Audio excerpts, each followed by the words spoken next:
I thought it would be fun to talk about all the players that are top 10 players in the league, and everyone, all the GMs who drafted these players will get like a kick at seeing their players succeed, we'll call it. Yeah, sure. Yeah, that'd be fun. So we can start with the passing game. We have German Terry took number 1. Now, before I continue, the game has the players different. Do you want to use Ben's site or do you want to go into the game site? It doesn't matter to me, man. Because this is how the game has it. Yeah, we could probably pretty much just go by dog points, you know. See how the game has it? Yep.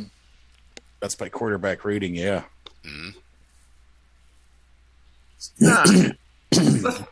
Let's do dog points. Why not? You got it. Yeah, we're all in the IHOF. It's Ben's secret sauce formula. All right. So Ben's quarterback, German Terry, takes 1. Ike, my quarterback, comes in second with 1,400. Connor Shea comes in with 1,433. I got to tell you, this guy, Tops, did a great job with Connor Shea. Yes, he did. He got the right game plan.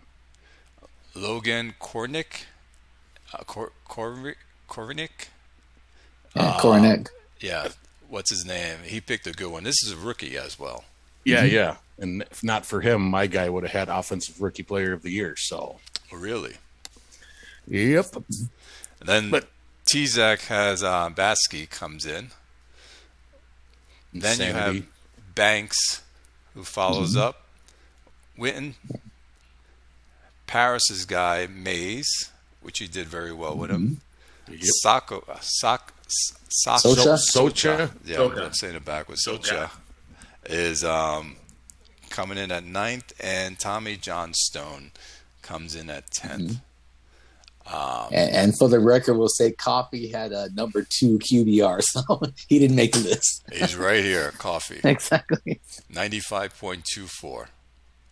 Yeah, Witten gets nowhere near that top 10 list because his rating was like 79 or something like that. So Yeah, it's dog points gives points for stuff that I don't do. So Yeah, so like throw touchdowns and stuff.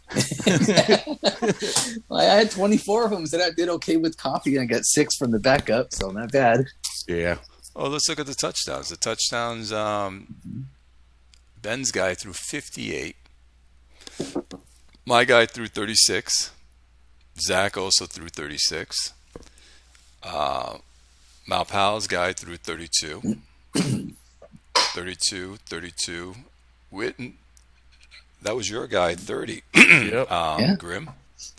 Banks, outside 29. of completion, he did pretty well outside of completing passes. So Yeah, because he had a 4.62 average on touchdowns.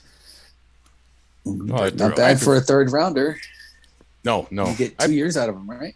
Yeah. He came back this year, so I'm glad that happened. I just hope he doesn't hold out because I ain't got the money to pay him. But then we go to pass attempts. Look at Jamison Ward, 834. It's a hell of a lot of throws. And I don't know if that was out of design or necessity. I mean, he might have just been behind in so many games that it's just chuck the ball.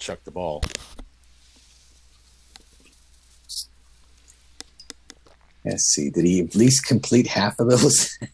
Let's look at him. Let's get his card up. 834 passes. That's insane. 48.7%. Wow, Oh. that's terrible. That's like 50. I think it's a 50-50 ball. Yeah, yards per attempt, 5.17. Ooh. Yeah, he's got a. That's crazy, but His QB rating was 58.1. Ouch. Ouch is right. Yeah, so those were the top 10 quarterbacks in our game. What are the things you guys look for in a quarterback that's important to you guys? Like I like completion over 20 yards. I like receivers. That's my favorite. That's my favorite part about quarterbacks. My favorite part of a QB is scramble. I love that ability, but it's just been so long since I had a good receiver. I would love to have one. All right, we're going to get to receivers next. Next up is going to be running backs. I know Rick and Howie loves this part. Yeah, me too. Top running back is Cody did good. Top running back is Meza. Then Krieger follows up from Arizona. Richmond takes third. Yeater comes in fourth. Humphreys follows up in fifth. And then T-Zac's quarterback takes sixth. Kamaliewicz is coming in seventh. Bildo is eighth. Wilson, another quarterback, is ninth. And Rodriguez is 10th. How did Wilson beat out other running backs? It's what's in the formula helped them. I'm going to look right now. So now to Wilson. He almost had 1,000 yards rushing and 5 touchdowns. Yeah, I think that it's given the points for the rushing touchdowns and the yards per carry. Yeah, yards per carry. His was 7.8. So yeah, that's why insane. he's so high. Yep. Yeah. That's really good. Yeah, so let's look at the touchdowns here. Rushing touchdowns. Meza had 17. Wow.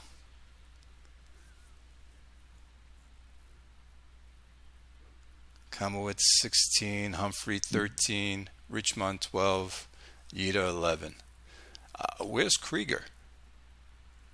We don't run that close, and we usually throw it in when we get close to the goal line. Yeah, Krieger only had 7.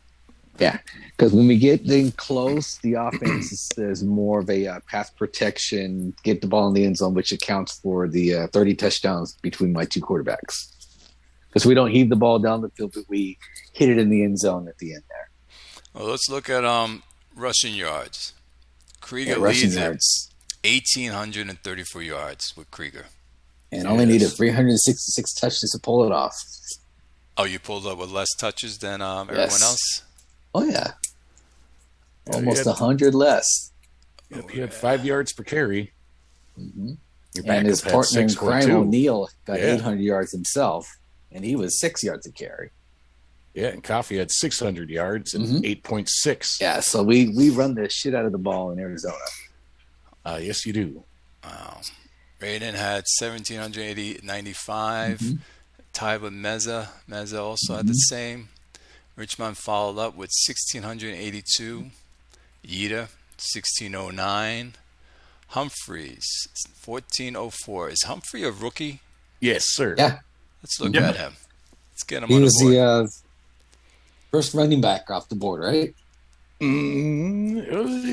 So I think he was. Yeah, because I remember it was 13th 13th last year. Yeah. So he's the first one off the board. 113. So he had 5.03 yards per carry, 13 touchdowns. Not bad. Yep. He gave you 16 touchdowns because he gave you 3 receiving. He gave you 1,500 all-purpose yards altogether. Yep. Nope, and I'm going to try to get him the ball more out of the backfield next year. So I really like throwing it to running backs, but just waiting for his receiving skills to develop a little bit more. And his whole recognition was only at 57. He was probably a little less as you were playing throughout the year, and he still put up these numbers for you. Yeah, we had a pretty solid O-line to run behind this year, so. He was the running back I hoped would fall my way, so I had to settle for the consolation prize of O'Neal. Yeah, right. Which wasn't a bad consolation prize, by the way. That was Krieger's stats.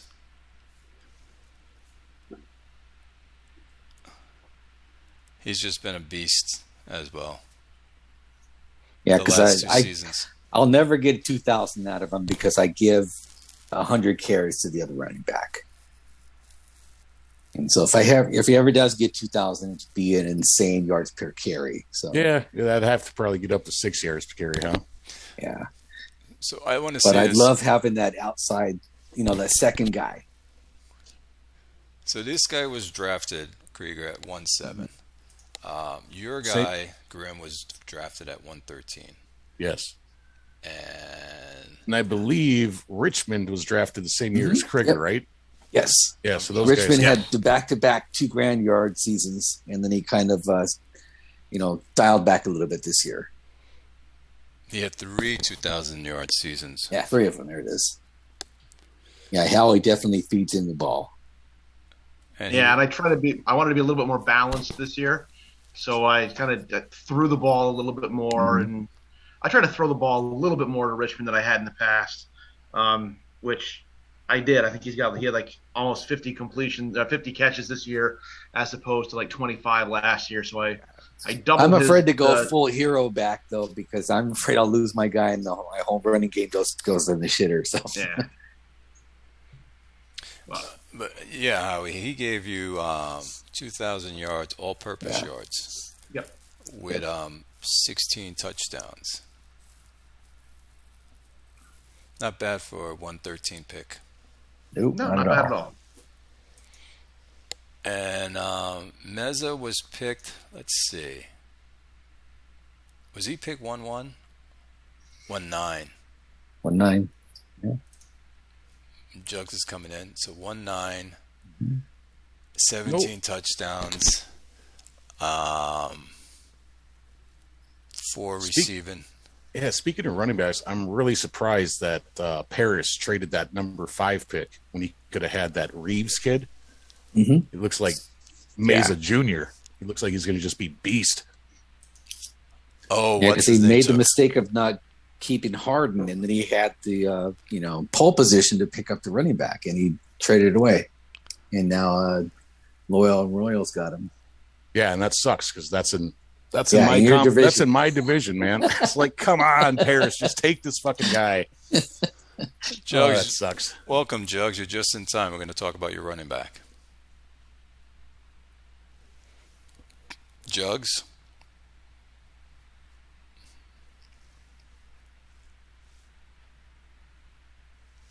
Maybe having audio issues. He'll probably come on.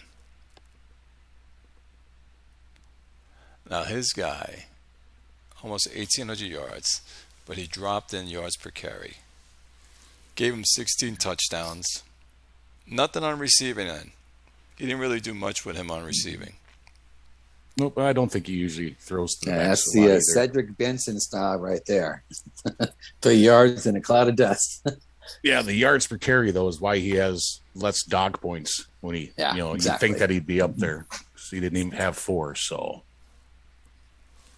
And he picked him at second round, number 24. Yeah, hopefully Boss Man's formula would parse out the quarterbacks in that scoring system. yeah, right. And Yeater, I want to see where he was drafted. He comes in at 1,600 yards. He gave 11 touchdowns Yeah, he was top 10. to Wakadu, plus 6 on receiving. So he gave him 17 touchdowns and over 2,100 all-purpose yards. He was picked at 1-6 back Yep, in he- 20. Huge reason why he made the playoffs this year.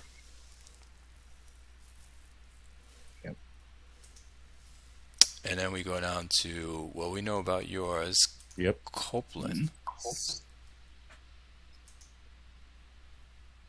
Yeah, Copeland's another one of those guys like oh. There's a Here's massive something. echo. How's an echo? Hello? Hello? All right. Is that's that gone. better? Hey, Jugs. The echo was because I had my computer on as well as my phone. Well, I think you still have it on the same way. Yeah. It's still Yeah. echoing.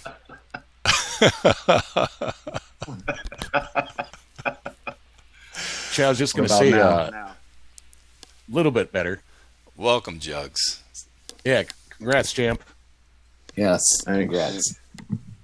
That was a good bowl game, by the way, Jugs. It was a nail biter. Yes, it was. I got an echo in the background. I'm going to call right back. Go ahead.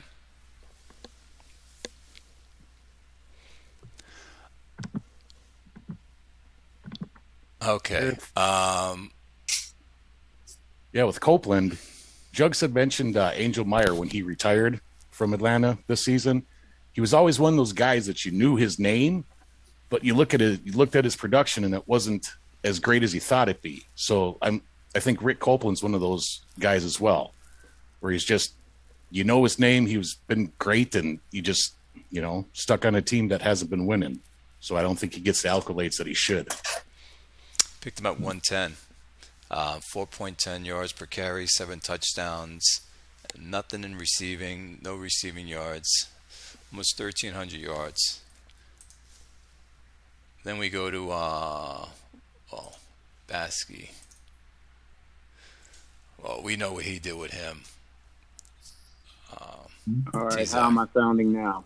Much better. No That's echo. Better. No echo. Yeah, I don't hear the echo either. Okay. We were just talking about your running back. Can you see the screen? The starter or the backup? Braden. Is he a starter? Yeah, Kamelowitz. 465. He's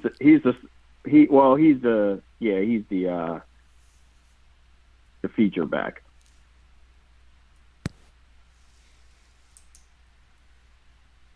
The other guy just used for outside runs and third down runs.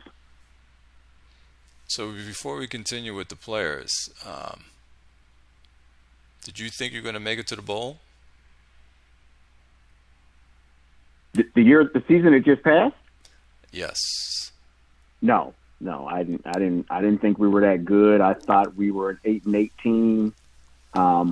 I think I posted it 3 times that I thought we were good but not great. And if we made the playoffs, I expected us to get bounced in the first round. And Grimm always says this, it doesn't matter. Once playoffs come, your record means nothing. Yep. Well, because everything resets. But typically, 4 games, all of them on the road, is usually a tough task to pull off, even in fake football. Yes. I was disappointed to my loss to you, but congrats. Well, I mean, Clay, it had to be expected, right? No, it didn't have to be expected, but it did it did happen. Well, you do remember what happened earlier in the season, right? I know. Anybody ever confused? Who was it? Job? Was it Jobs? Who was the one that posted that he dominated me, but I barely won? Who's the Brooklyn GM? It's Jobs. That's Jobs. I do remember. Yeah. I do remember. Yeah. That. Yeah, he turned the ball over like 36 times in the game, talking about he dominated me. But anybody want to know what a domination is? Look at the Oakland, Kansas game from week 4 and look at the stats. That's what domination is. Hold on, let me get it up. I'll go into the game for this. Yeah, just pull up the box score for that game. That's what I'm going to do.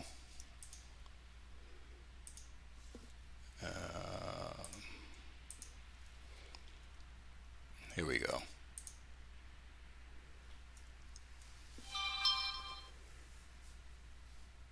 Where do you want me to go?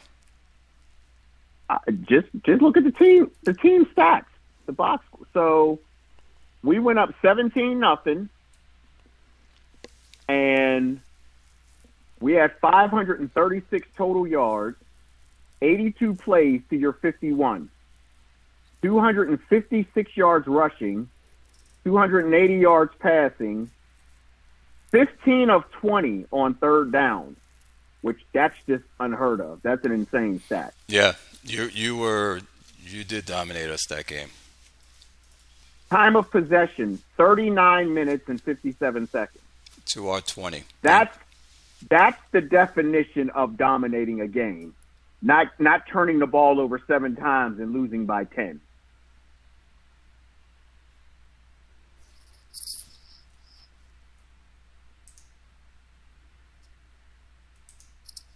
So going back to what I said before, so you thought you were going to be 8-8.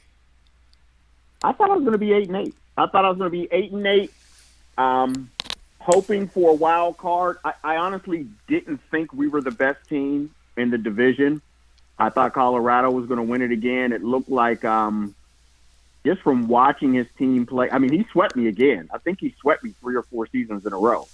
But looking at his team closer this year, it looked like him getting rid of that quarterback hurt him. Yeah, it did.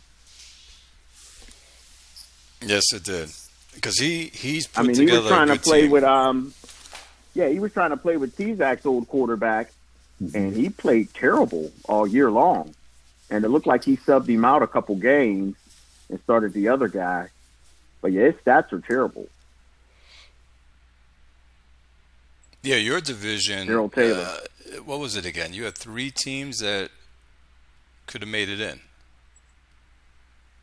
Yeah, Fairbanks was 10-6. We were 10-6. Colorado was 9-7, and Hanalei was 7-9. I mean, if Matt Powell would even pay attention for 5 minutes, he probably could go 11-5 every year. Yep. Those are usually the seasons. I mean, his roster is just that strong every single year. He just doesn't even bother to put a game plan in at all, but once a year, sometimes once every 2 years. Well, now you got Fairbanks that's going to be kicking around in there. He kicks around every other season, doesn't he?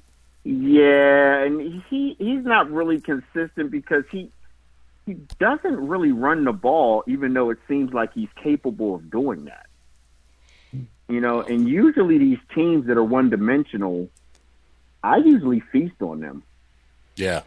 No, he's not even kicking around every couple of seasons because this year he was 10-6. Last time he made the playoffs was 21-01, and he was 9-6-1. And then before that was 2093. So, yeah, he doesn't have the running backs to run the ball either, so that doesn't help. I mean, let's see. I have his screen up.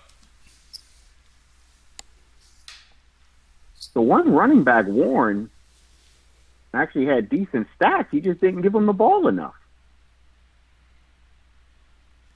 Maybe he couldn't. His whole rec sucks. Yeah.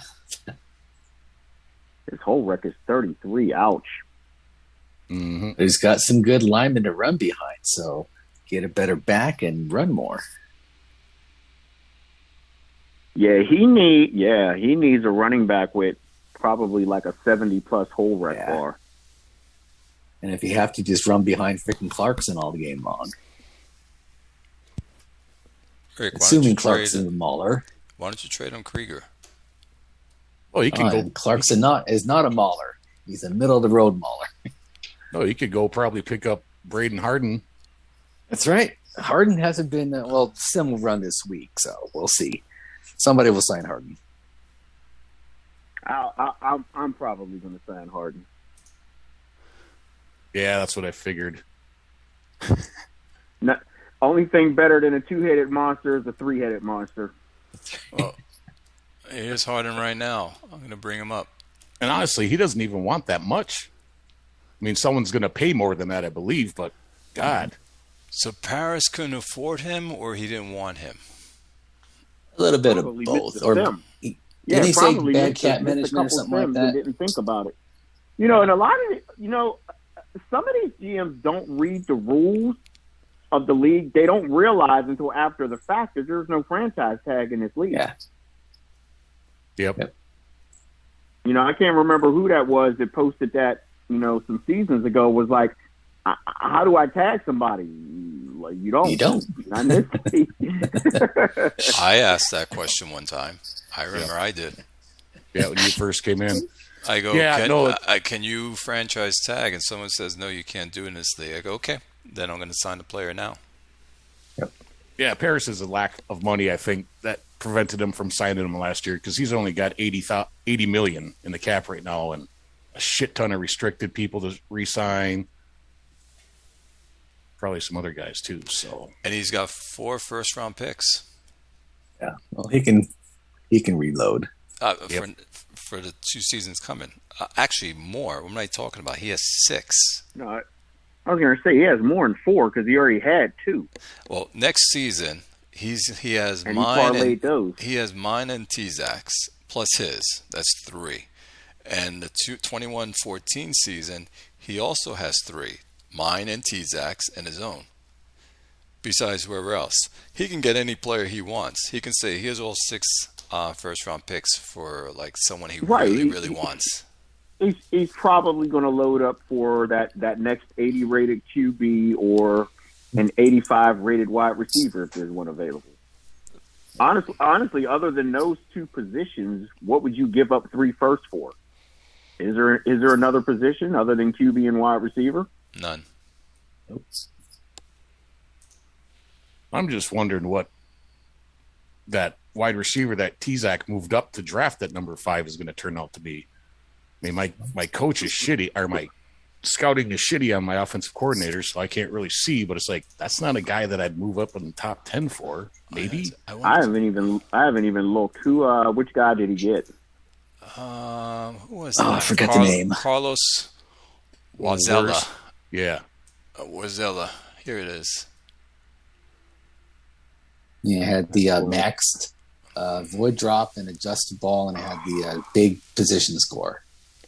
Yeah, but no route running. Yeah, and that's why I was The scratching my head too. the route running looks average.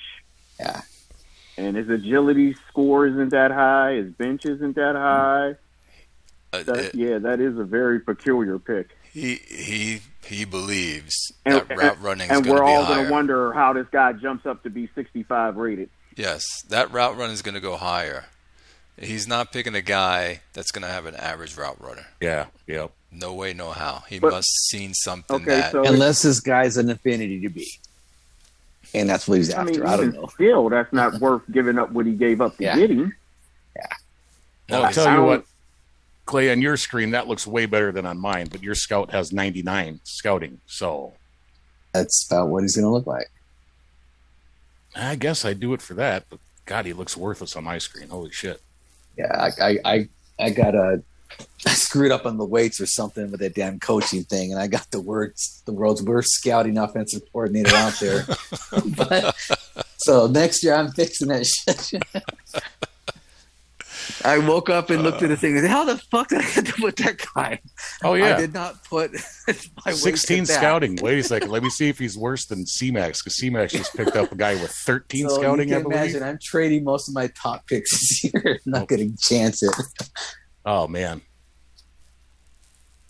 Well, my scout's horrible as well with like a 38, but I had no choice but to keep him because I couldn't find another good spread guy. Yeah, mine retired, and so that kind of threw a wrench in the monkey works. It's going to be interesting to see where his route running is, but definitely if T-Zac... Yeah, I'm going to keep an eye on that one too, because if he hits on that, I'm going to go, okay, I'm going to have to track that combo. Yeah, my offensive coordinator has an 85 scouting, and I don't see this guy that great. He looks like he's a high 50s rated wide receiver. Right.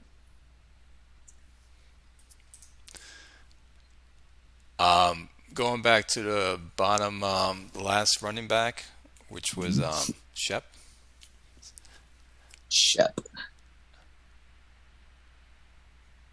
Now you guys are good with the running back because you got Grim, Jugs, and Rick love to run the ball. Is this a guy that you guys would love to have? I'd take him. I could use him. I know. He would be a part of the machine, more or less. He'd be the inside guy. And then I'd find somebody better for outside stuff. Yep, I can Who are see we that. talking about? Conrad Sheps. Julio's guy. City? Is that who it is? Gotham. Yeah, Gotham. Gotham. It's Gotham. Julio's running back. Now, I think Julio runs by committee, if I'm not mistaken. Mhm. Let's see. Yes. Does he have him on the block? No. No. We're looking He's at. got the quarterback on the block. We were just looking at the top players, the top 10 players, Jugs, of last season. So we did quarterbacks. We finished with running backs. We're going to jump into wide receivers. Yeah, we won't find any Arizona minors in the wide receiver list anywhere. So No. Yeah, you're not going to see any Oakland players there either. That's okay. Yeah. Maybe that's a discussion we should just stay out of.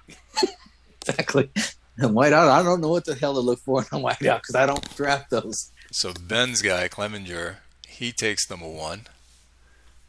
Peckham, which is Orlando, correct? Yep. And Horner. And Horner. So he has 2 of the guys, second and third, takes the top. Preston, which is C-Max's wide receiver. Then we have my guy, Posh, is taken 5th. Rodriguez is Fairbanks. Sowell, Wold, is Malpal. Now, Malpal had a receiver and he had his quarterback. Is this receiver a rookie as well? No. Sowell's been there for, he's got to be there 10 years plus now. Has it been? I'm bringing him up. Oh, yeah, you're right. Yeah, Sowell's an old guy. So is Enrique Rivera, but he didn't make that list, I don't think. Nope.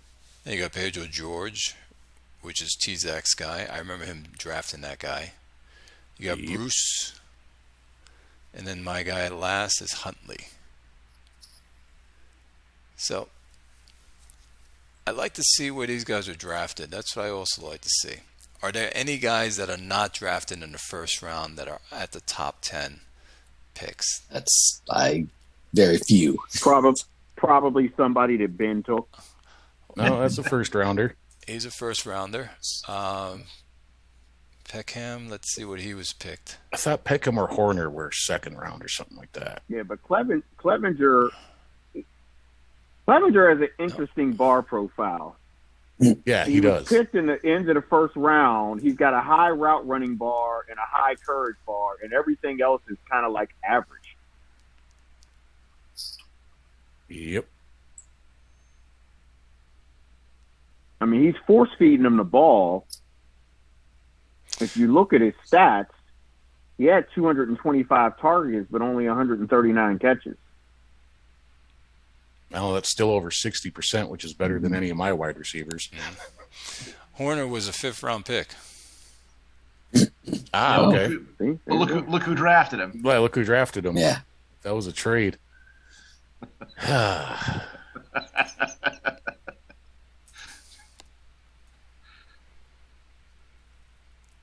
Which is interesting. Yeah, most of them I think is going to be a first rounder. This guy was there's a lot of Ben stepchildren out there too. So, yep. Because I know first rounder. I don't know about Bruce and Huntley. It was a first rounder. 1-3, yeah. So only one guy at the top 10 was a 5th rounder. Yeah, he was targeted a lot. Clevenger. Adams was targeted in 208. Well, definitely Bordeaux's guy should have been because he threw for 800 and something attempts. Yeah, but I mean, how effective was the game plan?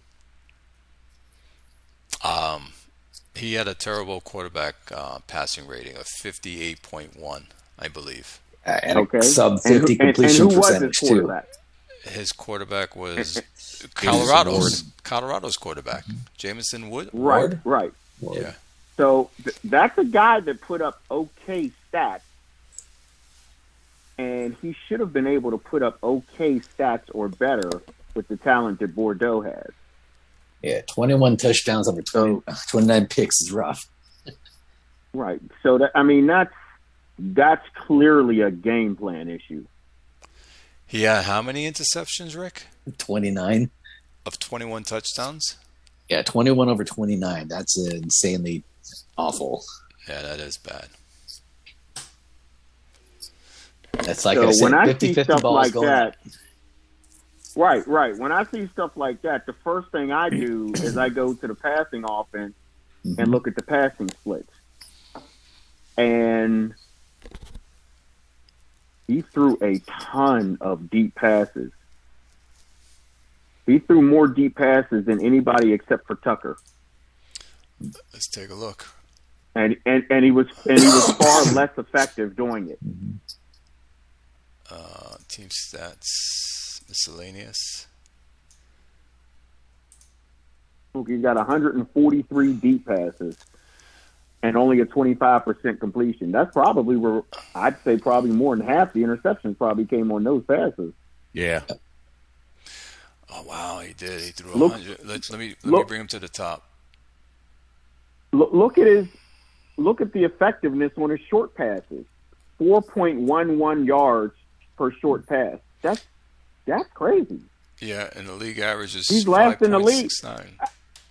Right. I mean, he's last in the league by over 0.6 yards per pass. That's crazy. So now that makes me look at, I mean, I don't know if I don't know who I play in that conference this year, but now that makes me look at who his offensive coordinator is. Because whoever that offensive coordinator is, stay away from that guy. No, it's a West Coast guy. West Coast, play calling bar is okay. Ingram. It's play design, man. Yeah, that's play design. That's all his plays then. Yeah, well, isn't He's West got a Coast, isn't that? 69 play. Well, is he self-writing these plays, or is he letting Rex write them up? You would think Who knows? self-wrote, because if you're West Coast, you're not throwing the ball deep that much. That's more of a short You're passing living game, in the right? 0-1, 2F area. Yeah. Even if you have the game generate a game plan, a playbook for you, it can't be that bad. He's got to be doing this on his own. Seriously, I mean, ask Ben. Ben has the game generate playbooks for him. Mm-hmm. Ben isn't designing all these plays. He said that multiple times before. I mean, he may have a few plays in each playbook, but he said he's got a playbook for each philosophy, and he has the game do it. I thought he So said if he can be effective doing this, he created all the plays. He's got like every single one of his receivers have a route and a primary and a secondary on those routes. I'm pretty sure Ben said one or two shows ago that he's made the playbooks himself where every receiver has some kind of route to him. I mean, that's possible, I guess. I can't remember exactly what he said as far as that. I know if you look at some of the plays, you can look at some of the plays in a lot of people's playbook and tell if they created them or whether it was game generated. Yeah. Yeah, he's underneath the league average on every item. Yeah, I would trash that playbook right now and start fresh. Did this quarterback drop? Because he's got the receivers, but that's not good. So here's his quarterback.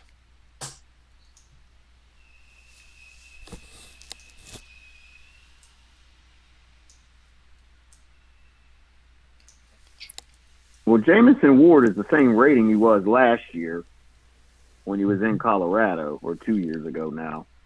I mean, look, wow. He had an 86.6 QB rating and then a 58.1 when he went to Bordeaux. 30-point drop nearly. Wow. Wow. Yeah, this quarterback can't throw 800 times at all. Yeah. So how many times, let's look, how many times did he run the ball? That'll be interesting. Oh, so 209 times. So he ran the ball fewer times than anybody else in the league. Well,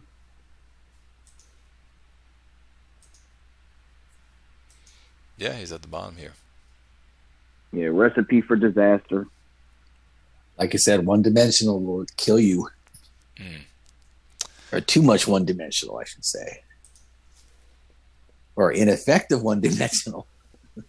Yeah. Okay, guys. So Ben put up almost 1,800 yards with his receiver. C-Max put up almost 1,500 yards with his. I put up 1,400. Orlando put up another 1,400. Fairbanks put up 1,400. T-Zac put up 1,300, almost 14. Atlanta, his guy went 1,350. Not bad. Orlando again with their second receiver put up almost 1,400.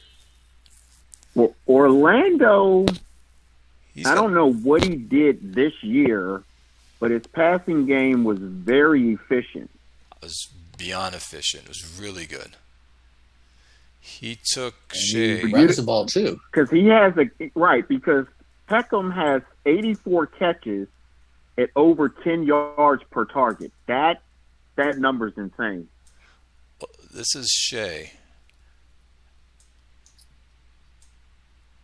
He drafted him, or not drafted him. He traded him from C-Max, and 64% completion, 4,900 yards, 7.42 yards per attempt, 32 touchdowns, 20 interceptions, a passing rating of 90.4. And he attempted a lot of passes, 664 passes attempted. So he put together a good plan, and his two receivers benefited from it.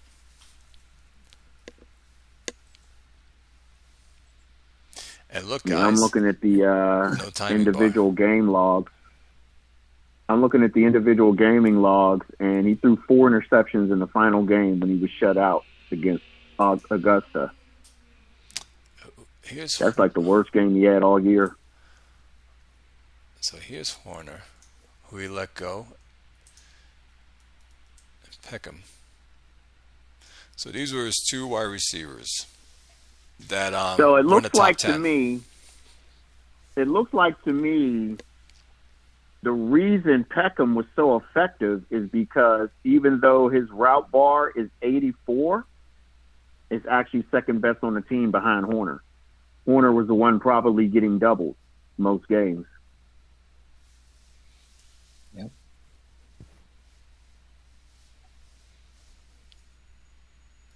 Dynamic duo right there. Mm-hmm. Yep. 88 route running bar, 84 route running bar. Yep. Yeah, I don't know what those are, Me neither. Peckham's probably seeing single coverage every single game. Exactly. Well, Horner's feasting. Horner's a free agent this year. Yeah, I know he is. Is someone going after him? I when I saw him as a free agent, I thought of you, Grim. He's old. It's okay for 2 years. I mean, he's bound to drop. I mean, he's 56 overall. He's bound to drop another 5 to 10 points. He's in year 11. It's a gamble that we take. And he was $27 million too. Yeah, that's when you're desperate for wide receivers, Jugs, it's very hard to get wide receivers in this league. You grab whatever you can. Hey, Clay. Yes. Scroll up a little bit. Let's check out tight ends this year. Sure. So just position group and just go to tight end and click submit. Yeah. How do I do that? Oh, let me do that. Yep.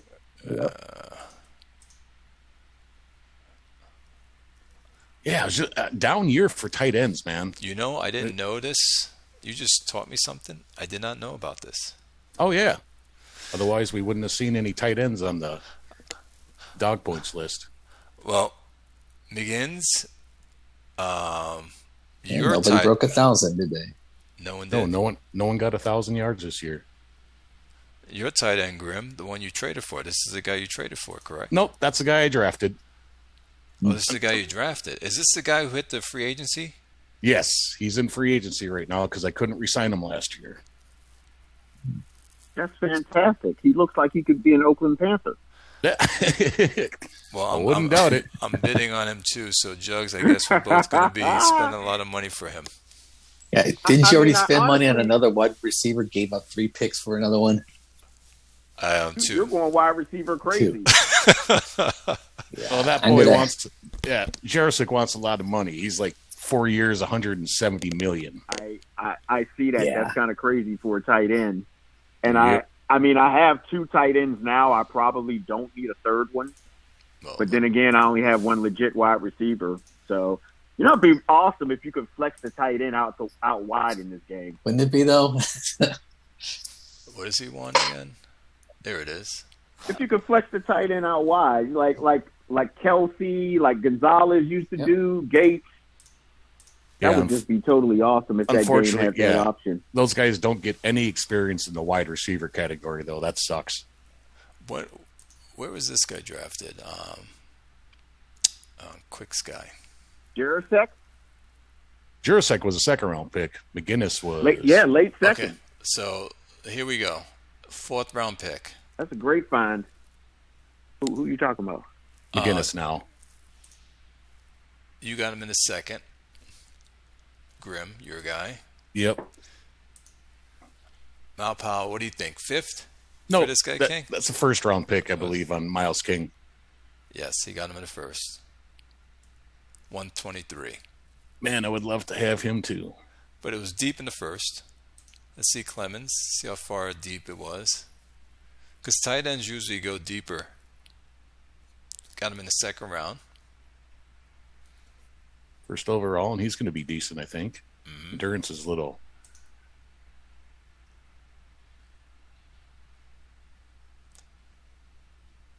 Look at 2nd round as well. So a lot of the Quicks guy. We did. McKinnis? Yep.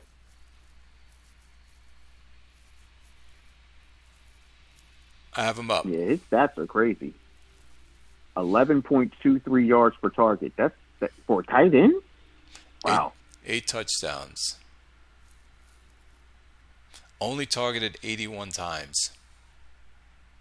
That's crazy. And again, that's crazy efficiency. 910 yards on 81 targets. Mm-hmm. How many yards per catch is crazy? Is that 18? Yards after the catch? For a tight end. Yep. For a This is freaking big play tight guy end. right there. His big play guy is his tight end. Now, did he get him in a trade, or did he get him in because of Paris dropped him? Let's see. What does it say at the bottom of the thing? On the, Scroll down. I think it was free agency. Yep, free agent. Yep. You won the bidding war. Yeah. It looks like he signed him for a whole bunch of money. We got to ask White, why did he drop him? Money. So again, we're talking about Paris. Yeah, Paris might not be afford paying him. any attention to the players that he needs to keep. Because again, we're talking about Paris. Now, James, I was going to go after Jarvis. I asked saw for this player, but then I couldn't do it. So he was targeted 71 times. He has 595, 10 touchdowns, 8.42, 8.4, I meant, yards per target. Yeah, and that's another guy I'd try to get as many targets as possible. But he's also got wide receivers that are good, and he's got Meza, so this guy's just falling off the... It's almost like this guy's getting wasted in his offense. He's got a 93 route running bar. He's got 100 endurance. He's even a good run blocker. I mean, he should be in every single formation that you can put the tight end in. Yeah. I think his... It's a Mesa show, though. Yes. What Rick just said. He's more running than about passing. Yeah, but then he's also got Roberto Joyner at wide receiver and Clifton Swayze at wide receiver, and those guys are getting, passes thrown to them too. He could definitely double the production out of that tight end and just, be an even more of a pain in the ass to play. Yeah, I agree with that. Mm-hmm. Then I have my guy that I finally started playing him. Didn't do so bad for me, but he was targeted a lot. 118 times targeted. It gave me 858 yards, 2 touchdowns, 7.3 yards per attempt. But I'll take it. That's not bad. You got him Undrafted. Oh, how he took off. He's feeling like shit. Yes. Okay.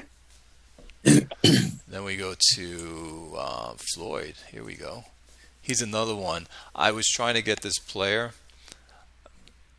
but his chemistry didn't work for me. That's why I asked that question on the forum. Right on. 106 attempts, 61 completions, 731 yards, 5 touchdowns for him. Hey, here's a laugh. Here's a laugh for everyone. Look at his cap number. Oh, $70 million. Holy shit. Frederick? I wonder what he wants to resign. Frederick is $40 million. Over the cap. Yes. Holy shit. That's nothing. Look at Houston. I mean, but how do you have a tight end with a cap number that high? I don't know, man. I'm pretty sure someone's going to pay Jurosek quite a bit in free agency. You think 70 mil per? I don't know that high, but I'm guessing higher than the 3 years, 90 that he wants. I mean, let's just think about this. 70 mil per is QB money. Yeah. Even with us being in the year 2112, that's QB money in this league.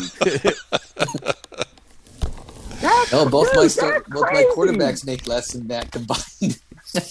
Right. That is absolutely crazy. 70 mil? If he's getting paid that, Jugs, that means all the tight ends that are putting up numbers like him or better are going to be asking the same. What's his name? I'll give you an example. Let me get the other. Who was the other tight end? That was an inherited contract, though, because that was Sox as the GM back then. No, it is a tight end. So you can go. I'm sure you know this. You can go to the home page and check the biggest cap hit on each position. Yep. So the tight end, his is 70 million. The next guy is 40. Ooh. He's 30 million more than the next guy. Yeah, that's crazy. Yeah, but I can't remember. So how did he get paid? Nation how did he get paid that much? Did the player ask for that? The only thing, you know what? Let's. The only thing I can think is he probably capped him out twice. Oh, yeah, and you just have to eat that one big year. Yeah, because I was going to say, how would he? The player would have to ask for that for him to say yes or no. Yeah. So he resigned at 4 years, $160 million, and it looks like last year in training camp he capped him out. Yep, that's what happened to him. Oh yeah, here it is down here. Because Loyal Royal came in right after the draft, so he probably had some shit to fix on that team. So let me ask this question: by him doing this, is he going to raise now the price of all tight ends? Well, if we had the franchise tag, is only for the salary. The price is only for the salary. It doesn't include bonus. Mm-hmm. Let's see what my guy wants. So this guy has $30 million in bonus. So his salary is still only $40 million. Now my guy doesn't have top ratings or anything. Let's see what he would want if I had to re-sign him. Yeah, but he's got production, which that's not bad. It's peanuts. So no, I thought based upon what's his name did by signing that tight end, he increases all the tight ends across the line. And, Well, Biletnikoff is $70 million cap hit. The top 7 quarterbacks are over $70 million. Every other quarterback is under $70 million on a cap hit. Where are you seeing this? So there's only 7. If you go to the biggest cap hits page, go to the home page on the left where it has finances, and click on biggest cap hits. I have it right here. Yep. It's up on the screen. So tight ends, he's at $70 million. There's only 7 QBs making more than that tight end. Oh, I see. Every other QB in the league is making less than that tight end. Wow, I didn't realize Dennis is making $121 million. Holy shit! Who? I know that either. He's going to have to. Who? He's going to have to renegotiate that contract. Tyrus Dennis, yeah. Oh, look at the Houston cap damage this year already. He's 100 something in the hole already to dig out of.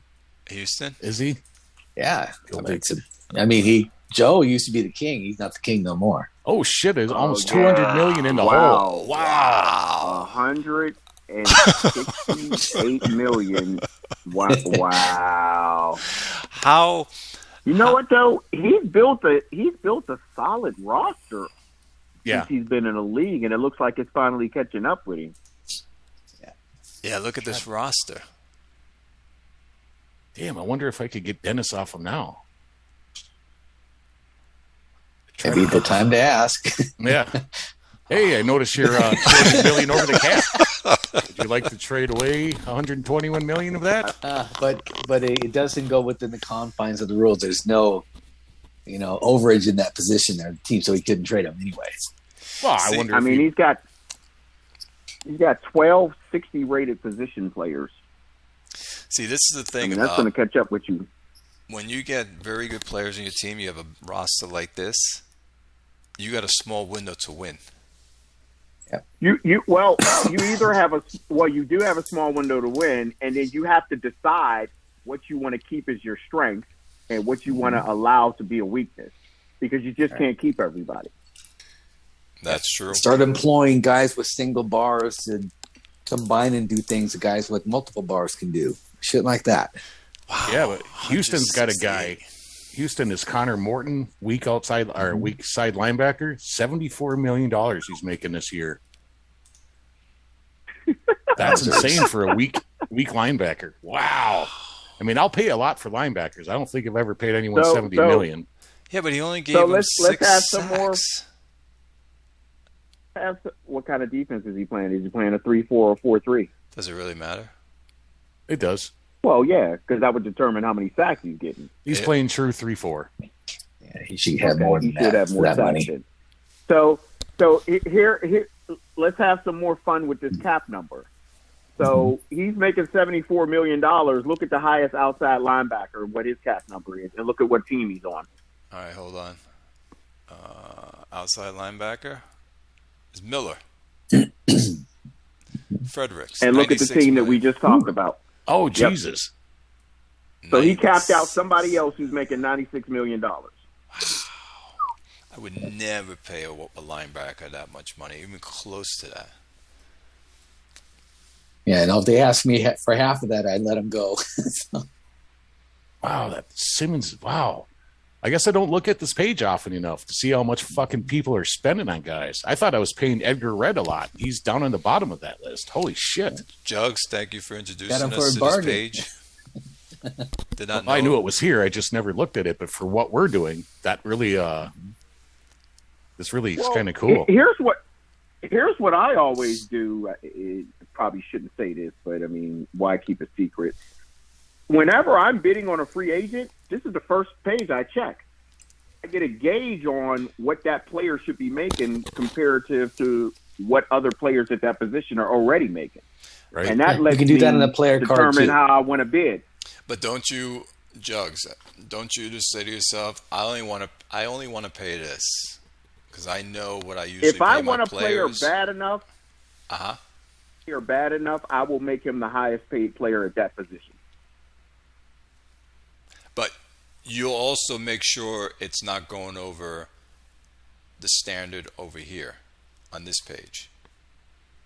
For instance, outside linebacker. There's an outside linebacker you want desperately. Are you paying that outside linebacker over $96 million?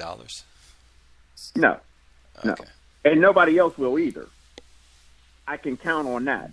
So there's two good my outside linebacker is in free agency. So that's one of the free agents. And let's see what he wants.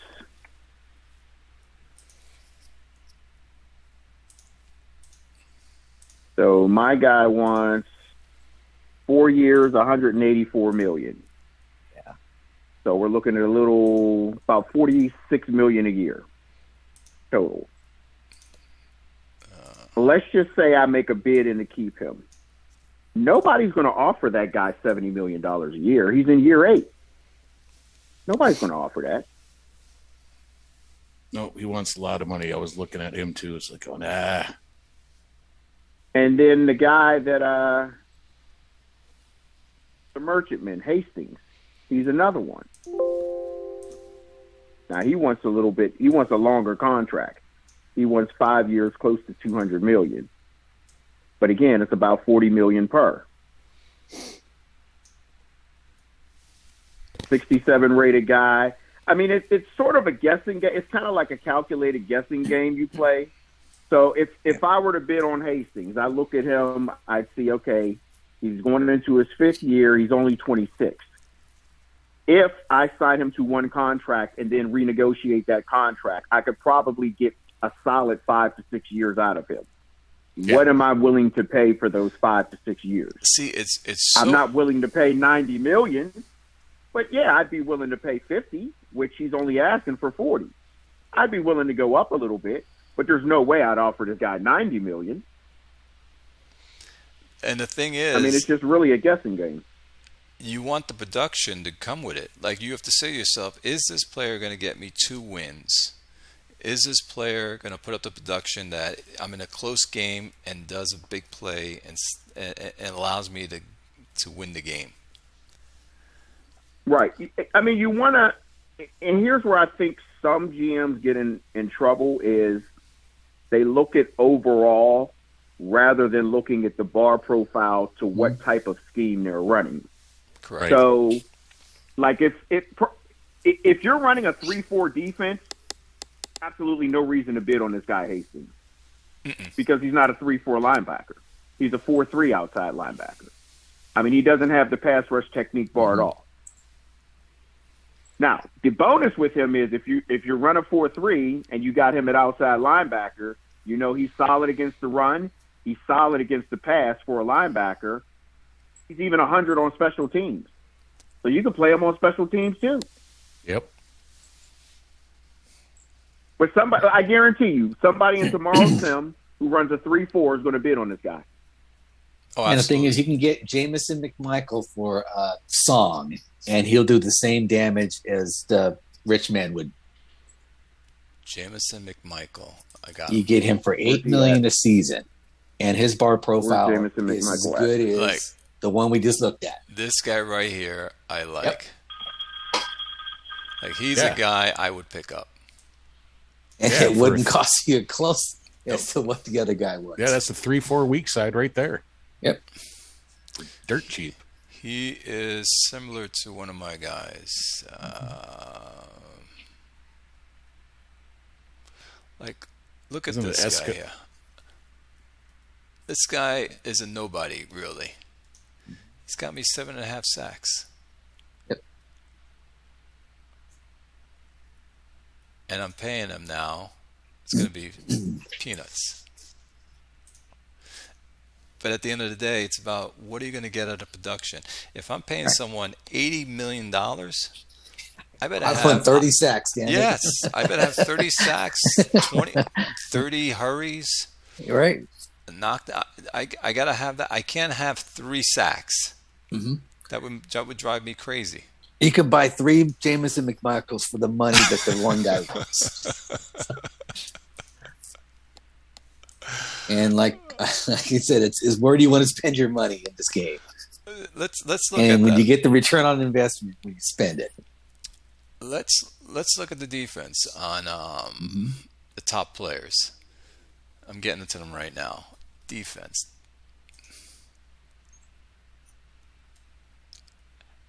And let's see what they get paid. Okay. Arms from I can just look up his card right here. Defensive end. Now, defensive ends for me, I love.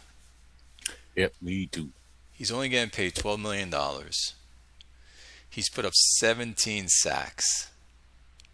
47 hurries, 33 knockdowns. Did he earn his pay? Yep. Yes, he did. But he's got to re-sign him this year, so I wonder if he's going to. If not, we'll see the bidding war next offseason. Oh, we will. Next guy is Peterson, linebacker. Mal Powell's guy. Let's see what he's getting paid. He got him at 117, third year in. He is 147 tackles. I wish they did tackles for loss. Do they have it here? There's 6 interceptions. There's a stat in there for tackles for loss. So he had 6 interceptions. He has a 77.9 pass defense. 1.5 sacks. That guy's just starting, man. He's going into his third year. Wow. Yeah, exactly. So that was his second year that he did that. He's ranked number 2. What was his salary? $10 million. Yeah. Next up is my cornerback. Now I've known what he's done, so he's earned his money on my team. So last year, 49 tackles, 17 assists. He had 4 interceptions. His passing rating was 85.7. Pass defense, I meant. Pass defense was 85.7. So they threw at him 37 times. He knocked the ball down 21 times. He's getting paid. Right now, it's going to be $23 million. That's totally Not worth bad it for a 5'10" guy knocking down passes. Mm-hmm. And he's done it year after year. If you look at it, he's averaging 83.7. I know you wanted this guy, Jugs. This is what's his name? He picked him up in the draft. Elverson. Yep, he's real good too. Picked at 111. 73 tackles, 23 sacks, 2 interceptions, and what was his pass? So 81.4 pass defense. Yeah, and he's the highest paid cornerback this year at $72 million. Yeah, he's getting paid a lot of money. I think his ratings is making that happen because I never paid Wolfield that high. Not even close. Then you got Kernbach on the list too. Look at his bars. For as high as his bars are, why does this guy only have 18 interceptions in 7 seasons? Who are we speaking of? Right here? Halverson. Halverson. Yep. Good Like question. his production is way, way below what his rating is. He has 100 interception bars. Why is this guy not picking off more passes? Could be a scheme. Who knows? Yeah, that's kind of weird to me too. So there you go. North Plainfield Jugs. is pretty solid on defense. Yeah, defense is scary in North Plainfield, but offense is where the work needs to be done. So, question for you guys: on a cornerback, pass defense is very key, and interceptions. If you don't have the interceptions, but you have the pass defense, is that good enough for you guys? It's a negative play. It's just not a game-changing play. And would you be upset that you're paying him $72 million? For the lack of interceptions, I would. I would. Right. I would be upset that I'm paying this guy $72 million and he only has 18 interceptions in 7 seasons. And that's the question. Something's missing. Something's wrong with this guy. Something's missing.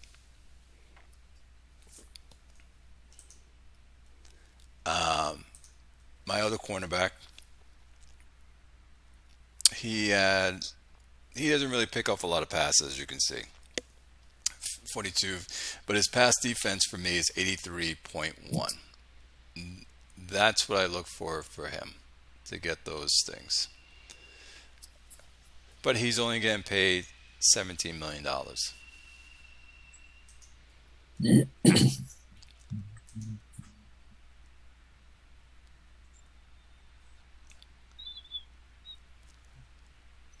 Oh, there is tackles for losses. And this is, what's his name? C-Max's guy. 86.6 pass defense. He was picked 1-9. He's making, that's $44 million. 94 tackles for the safety. See, so, and here's a guy. Now, he played a different position, but he's going into year 9. He's got Spencer Silo. He's going into year 9, and he's got 38 interceptions. That's production that you need.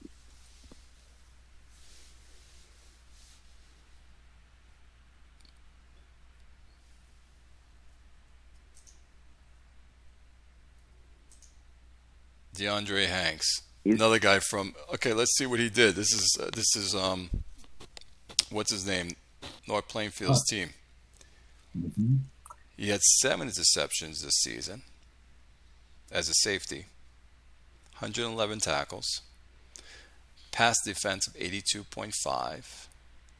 So maybe he changed his thing that his safety is doing more of the double teaming, more of the interceptions. Well, when he drafted, so here's what he did, because I remember when he drafted that guy. He moved him from corner to strong safety. Hanks. And for some reason, I'm not really sure why. His zone bar is only 62, and he only weighs 197. It seems to me like this guy would be a better corner than he would safety, but he does have 14 interceptions in 3 seasons. But his pass defense percentage isn't that great, although he is a safety. It's kind of not 100% accurate when you're at the safety position. Let's see what he gets paid, by the way, because his last year of his contract. Well, he's still on. Yeah, he's still on his rookie contract. He's going to sign him this year, so we'll see what he gets I'm paid. sure, and he'll probably be making $45-50 million. 7 interceptions? Oh, he's got to be making over $40 million. So Zachary Lake, this is from Cap City. Only $13 million. He had 6 interceptions. Pass defense of 82.8. He's only been playing 6 seasons, so he has 14 interceptions total so far. And he got him in the second round.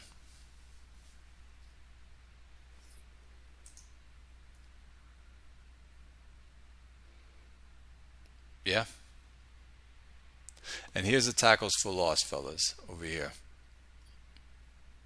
Now, do you guys look at this when you're looking at your players? Yeah, I check these lists every year at the end and sometimes during the season. And good coffee break stuff to look at, too. Yep. Like the sacks, 17 was the highest. Then 11, then 10. Your guy retired, right, Grim? That's why he's not up here?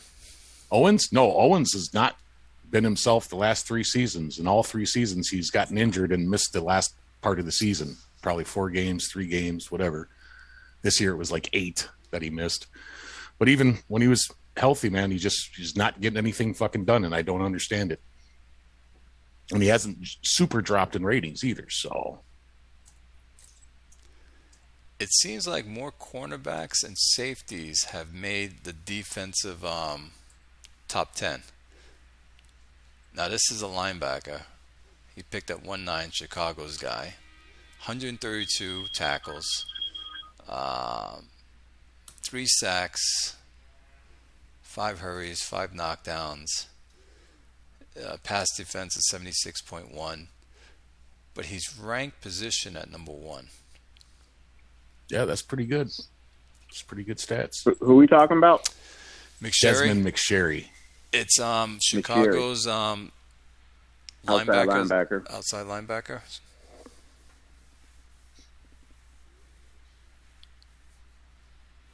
Now he's making only $15 million for this season.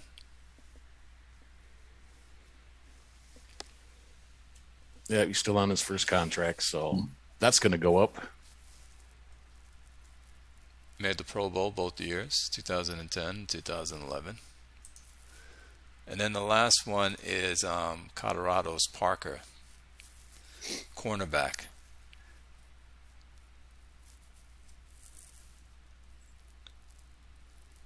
.62 tackles, 23 assists, 7 interceptions.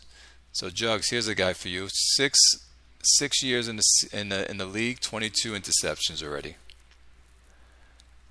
And an 84.8 pass defense. Yeah, that's pretty good. I tell you what, though, it was a down year for defensive ends because usually that dog points list has got way more than one defensive end on there. Yeah, there's none. I was telling you, it's only linebackers and cornerbacks and safeties. Yep. So pull up the player card, and I mentioned him in a post earlier in the season. Pull up the player card for strong safety Oliver Collender on Orlando. Let me get to Orlando. His strong safety. I'm bringing him up right now. His number 2 right there. Yeah.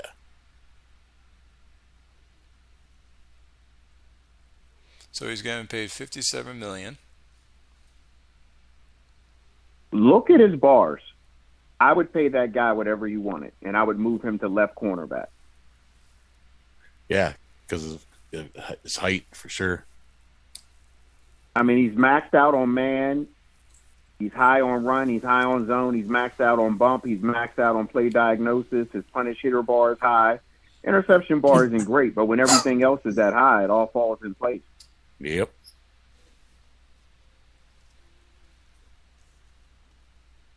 Now, is Orlando in cap hell? Was he the one, or was that Houston? That's Houston. That's No, Houston. he's not in Got the cap hell. crazy. No, But he he's ain't got much. But He's he got doesn't enough have to that many extend some players guys. signed either. he's got 32 players under contract, And only $51 million. and all these guys. How many people on 1 year left? Oh, a lot. Yeah, And they're core guys, too. I'm sure Rick's going to be making a phone call. I just might. I do the welfare check on a lot of teams. How can I help you? Are you feeling okay? Are you all right in there? Is there anything I can do for you? It's funny. I saw Rick's post last season looking for a cornerback. Yes, it was terrible. After what you guys did to me, guys, like I got to fix that. I can't play around. I will say this: you're an asshole. I was going to offer Krusty my fucking first round pick this year, but of course it's 129, and you gave him 118. You're like, fuck, god damn it! I really wanted. I that had guy. to spend it. Let's look at the guy that you guys went after. Here he is. So this is Rick's new cornerback. Yeah, and view that contract because he ain't gonna have to pay him shit for a couple of years. Yeah, it's pretty nice for a couple of years.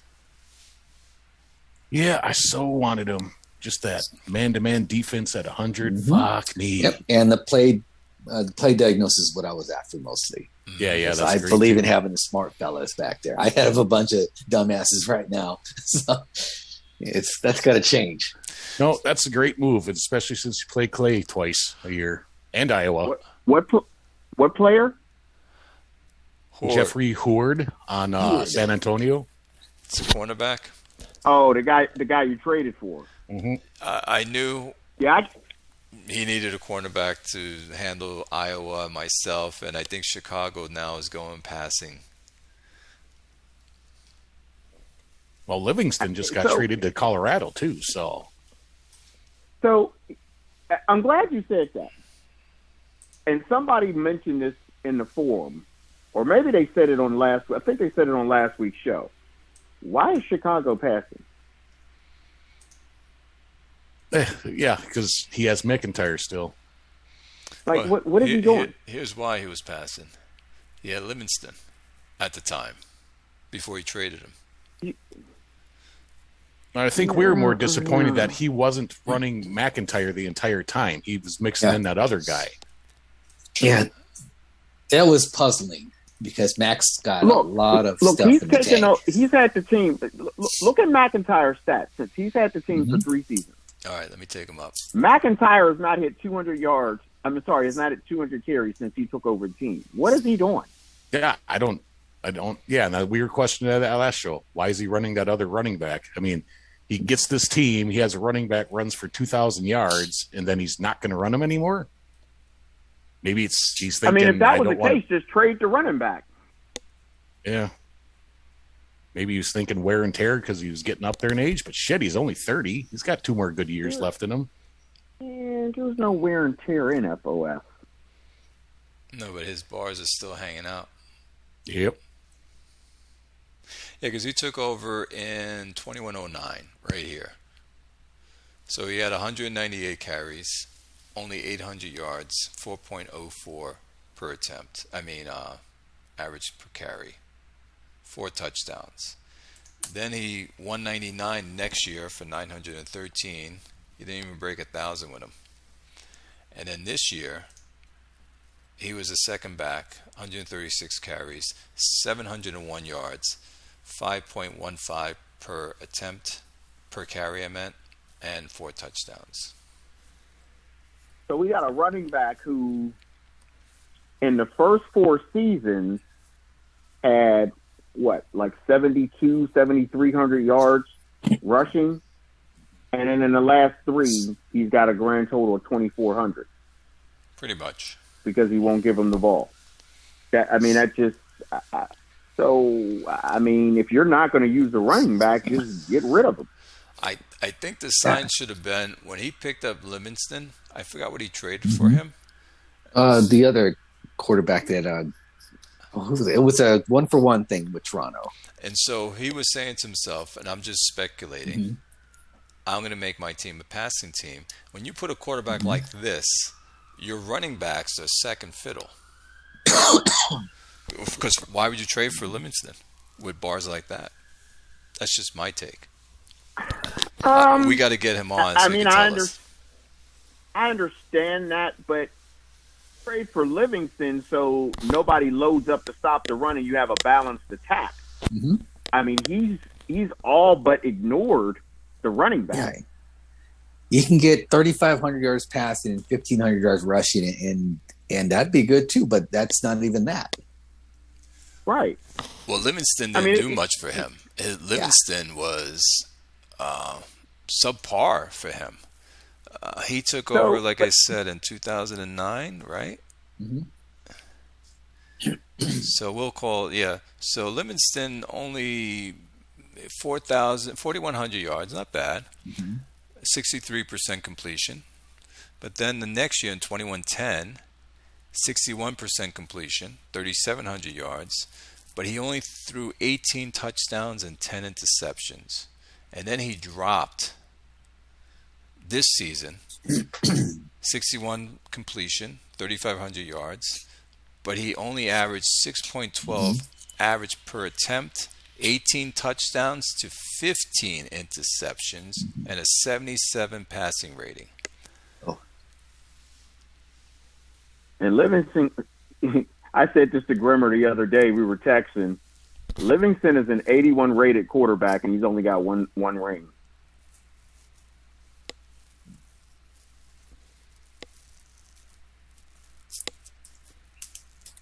This guy should have more rings. It is hard to have a studly quarterback with 2 or 3 studly wide receivers all cobbled together. It's usually the quarterback's half that rating and the studly wide receivers. It's hard. I haven't seen many 80, 90 rated quarterbacks win a lot of balls like the 40, 50, 60 guys do. Well, usually taking up a lot of the cap. Yep, and that too. But I just asked Joe about that. and look who he picked up. He picked up a quarterback now. Yeah, but he did trade Livingston to somebody, though, right? Yes, he did. He traded him to Colorado. He's in your division now, Oakland. Oh, there you go. Yeah, That's a good fantastic. So, Yeah, this is fantastic. Thanks a lot. Thanks, Zappa. So let's go back to McIntyre for a second. Clay, pull up his player card and look at his game by game stats of this past season. Okay. For 21-11. Here we go. He has one game where McIntyre got the ball more than 10 times. Yeah, that's week 4. Yeah. Yep. Ooh. And he rushed for 6.67 per attempt per carry. On his best game. And it seems like the reason he got 15 carries that game is because he had a 2-score lead. You know, he ended up winning by 2 touchdowns, so he's probably running the clock out in the fourth quarter. And that's the only reason why he got 15 carries. So basically his game plan was set up for the running back to get anywhere between like 8 to 10 carries a game. What is he paying? How do you have a 70 rated running back? Right. How do you have a 70 rated running back and only give him the ball 10 times? It's time to trade him out if you can trade him out. Well, he's in his 8th year now. He's not going to get much for him. Maybe he tried to trade him, but no one took him. But yes, I agree, to have a 70 rated running back and you're paying $40 million, you got to try to utilize him or trade him out.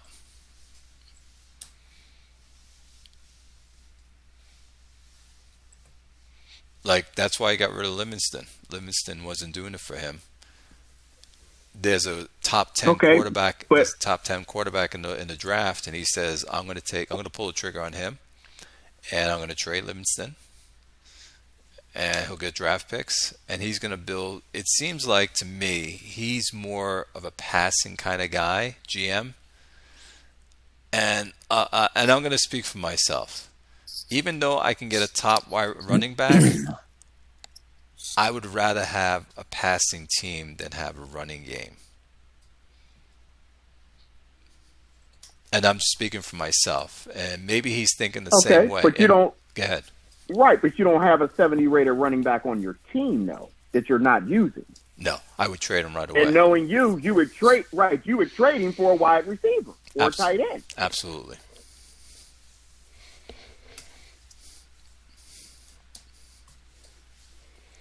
Absolutely.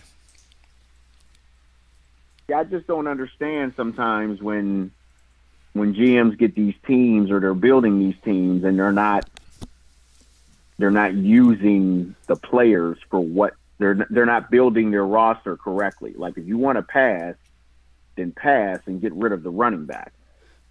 Well, he could also be making that single player to multiplayer leap, and it's like being a goldfish swimming in the shark tank.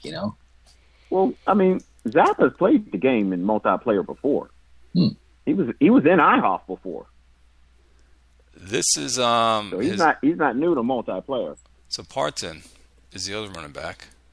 He carried the ball more, 211 times. He's got no route running. Is that the guy we were talking about before? No hole recognition, you mean? Yeah. Yes. He got 10 touchdowns, 4.18 yards per carry. But yes, this he was a split back system, his game planning. So, Jugs, you would have said give all the carries to McIntyre. Well, so I do two things, depending on what the endurance level and the bar profile is of my feature back. That determines what I do with the second back. Well, so he has prime 72. example right now. Okay, so my back right now, the guy that is getting the carries is actually the lower rated of the two, but he has the higher hole recognition bar. So he's going to stay getting the majority of the carries. Now, The second guy, who's the higher rated, is my third down back, and I use him for outside runs. He pretty much never ever runs inside. I'm using him on the 0, the 1, the 6, and the 7 run. He never and for third down runs. He never ever gets the ball to run straight up the middle. Yeah, so you almost reverse these guys. Mm. I mean, McIntyre starts everything, and Parton's your third down guy. Yeah. And Parton should only be touching the ball on outside shit, not no inside stuff. Right. So so Parton would be my, I mean, basically just a fill-in when McIntyre's needs a breather, because McIntyre Parton would be my endurance. O'Neal. Doing reverses and 27 and 21 runs. So last season, Parton carried the ball 135 times, McIntyre 199. Then he dropped McIntyre down to 136 this season, and Parton up to 211. Now here's one: are these guys catching the ball? Is he throwing to these guys because he wanted to do that? I want to pass more deal. Let's look. Did they even become a recipient of that? Oh, let's look at that. I mean, receiving. And I guess the answer is no.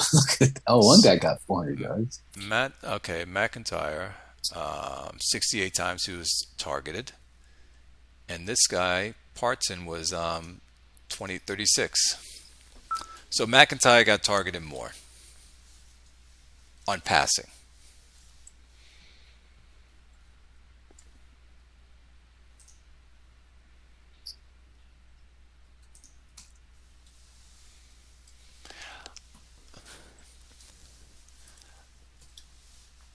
Yeah, it's going to be interesting to see what his game plan is going to be now, because he's got a rookie quarterback, and his rookie quarterback is not going to be passing. Looking forward to that.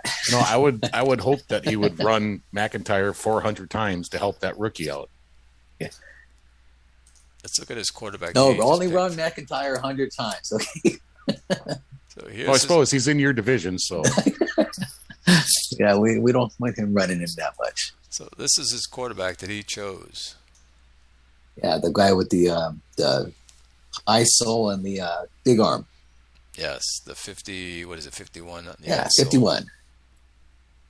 This guy could be a headache if he gets an offense working.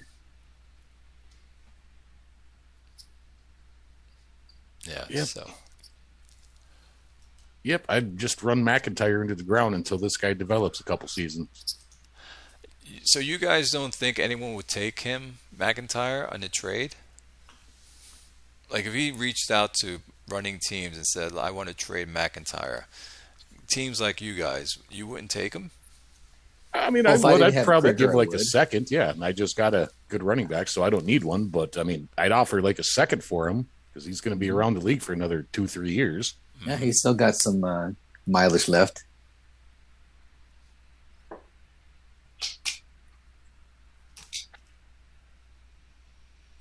I agree. What did he rank here?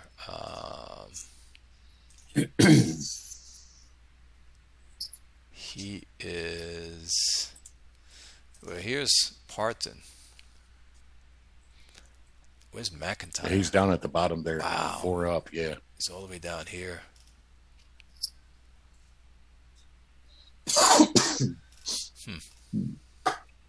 And look who's at the top. Yes, sir. That's where he belongs.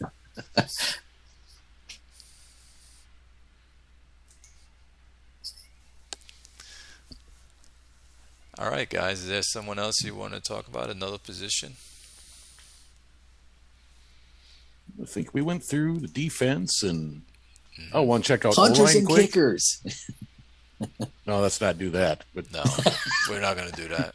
Or here we Yeah, go. go to- O-line. That's one I'm near and dear to is O-line. Hold on. Yeah, I go know to that Jugs and dog, I like O-line a lot. yeah, go to that dog points page again, Clay, and hit the O-line. Yeah, the lunch pail guys of the league. I I think I had a couple Pro Bowlers this year, so. You had like 8, didn't you? Well, on my O-line. Here we go. Stevenson takes number 1 from Yes, sir. Arizona. Hey, is this? No, that's not your guy, Rivera. That's Gothenburg, or no, CPC's guy. So let's look at Stevenson. Yeah, Stevenson's the big man on campus.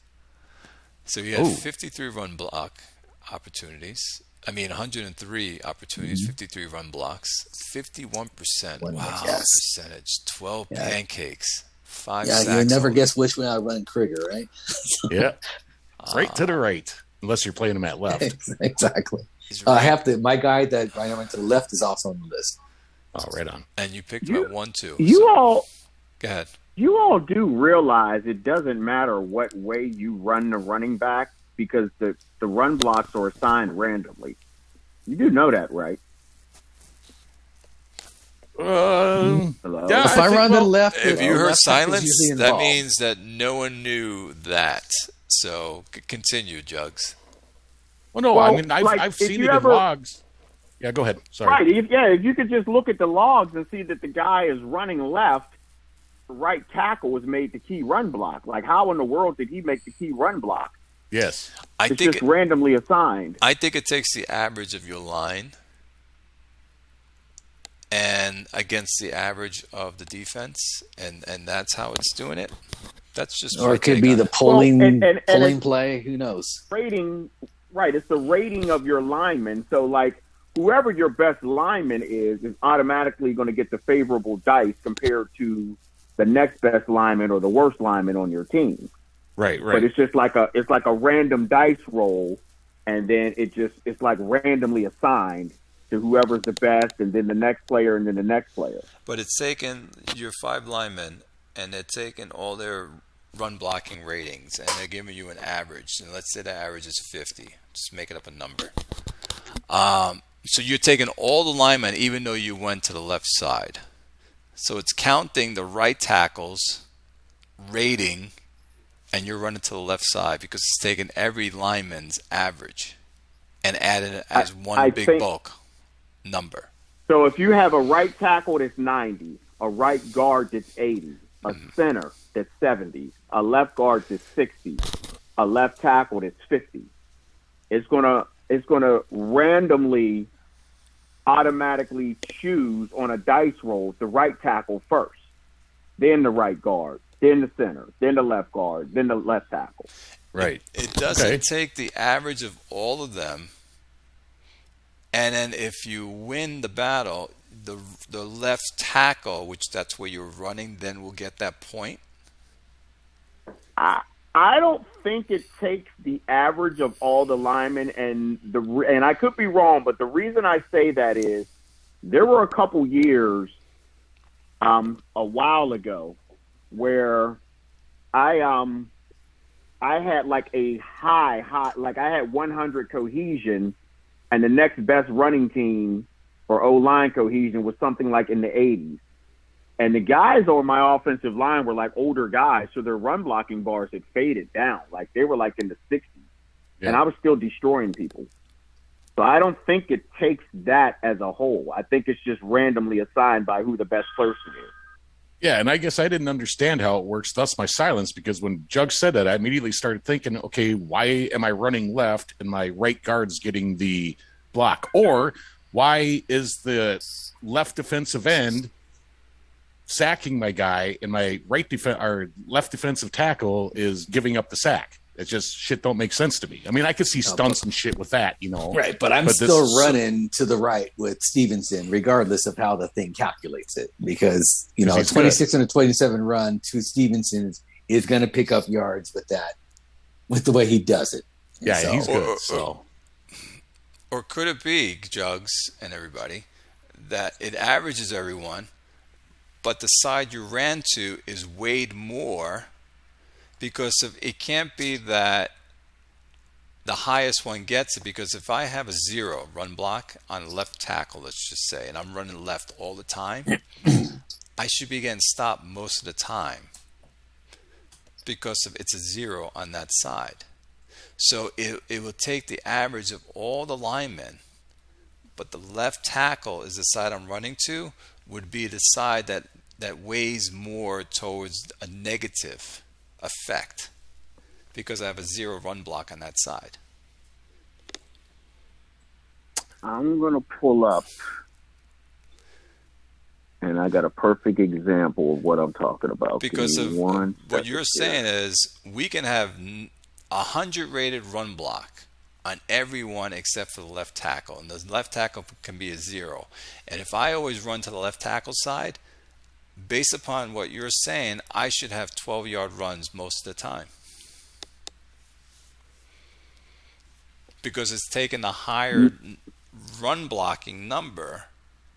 No. That's not what I'm saying. What I'm saying is it's randomly assigned.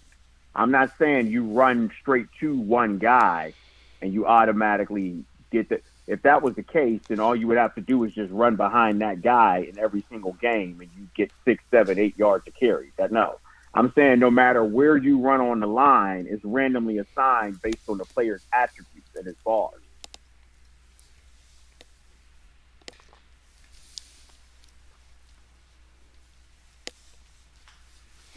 While he's looking that up, let me get back to the alignment. The center. I love good centers. Rivera from Cap City. 106 run block opportunities, 45 run blocks, a 42 run block percentage. Only gave up 3 sacks, which is great. 0.5. 1.9 he was picked. 11th season. Still great bars for him for 11th season. Drop down to another center, Ruben. Moontown. 35 run block percentage. Only 1 sack allowed. Wow.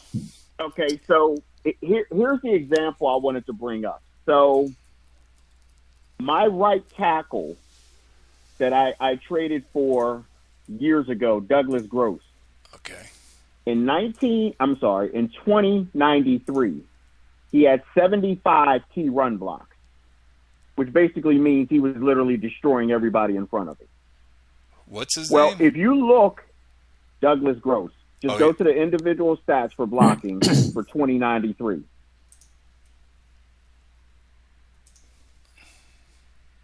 Okay, continue. So he has 75 key run blocks. Look at his key run block opportunities. It's 161, which is more than 40 than the next person. Now, he was a tackle, you said, right? He's a right tackle. Okay. Well, if you look at my stats from that year, I actually ran better to the left side than I did to the right side, even though he was playing on the right side. I got him on the screen. So he had 161 run block opportunities, 75 run blocks, 46%, 13 pancakes, 5 sacks allowed. And that year, running to the left was 5.68 yards per carry. My average running to the right was 4.25 yards per carry. It's randomly assigned. If the theory is you just run behind your best offensive lineman, then why wasn't my average higher than 4.25 running towards the right? Got you.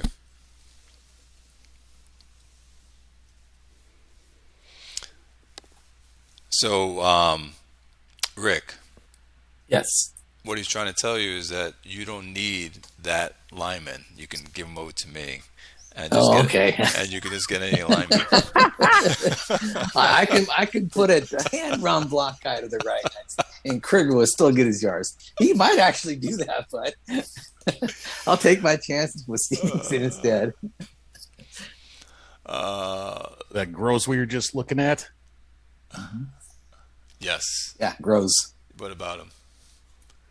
One of the best in the league ever. No. Norcut. This is what's his name's Saw's right tackle. Got him in the 5th round. His run blocking percentage is 52.7. He's got 10 pancakes. Only allowed 5 sacks.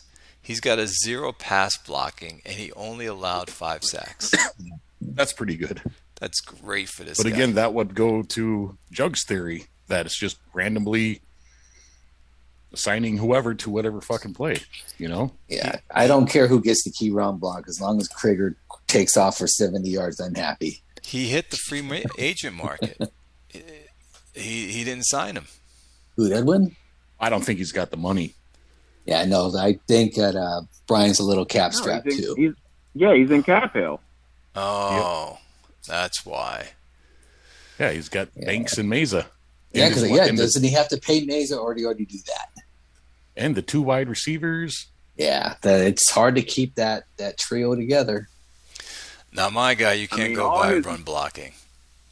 All his money is invested on offense. Yes, it is. Well, he does have a right end. He's paying $50 million, and weak side linebacker. He's paying $50 million. I bet you those guys could be on the chopping block. Oh yeah, it's $104 million think over. I think he put a trade block up. Didn't he put it? Is he one of the people that put a trade block up? I don't think so. I'm going to check that out. I don't recall seeing his shit up there. No, I don't think so either. Nope, he didn't. Okay. I guess we'll see one tomorrow because there's no way he can keep all those players. Yeah, I should probably dig through his roster and see if there's anyone I could steal. Yeah, if you go into his contract view, and then you go. Well, he's got to sign that tight end this year too. Save if release. You know he's not dropping Banks. All right, he's at $50 million. Then his defensive end is at $30 million. Meza, he's wants to get the record, so he's not going anywhere. Yeah, so I think the only guy I can see him maybe parting with would be his defensive end. Yeah, and that Levesque, that weak side linebacker, he's 31. Oh, but no one's going to take a 32-year-old. What's his contract? $24 million? He's paying the other 25, but he's going to save.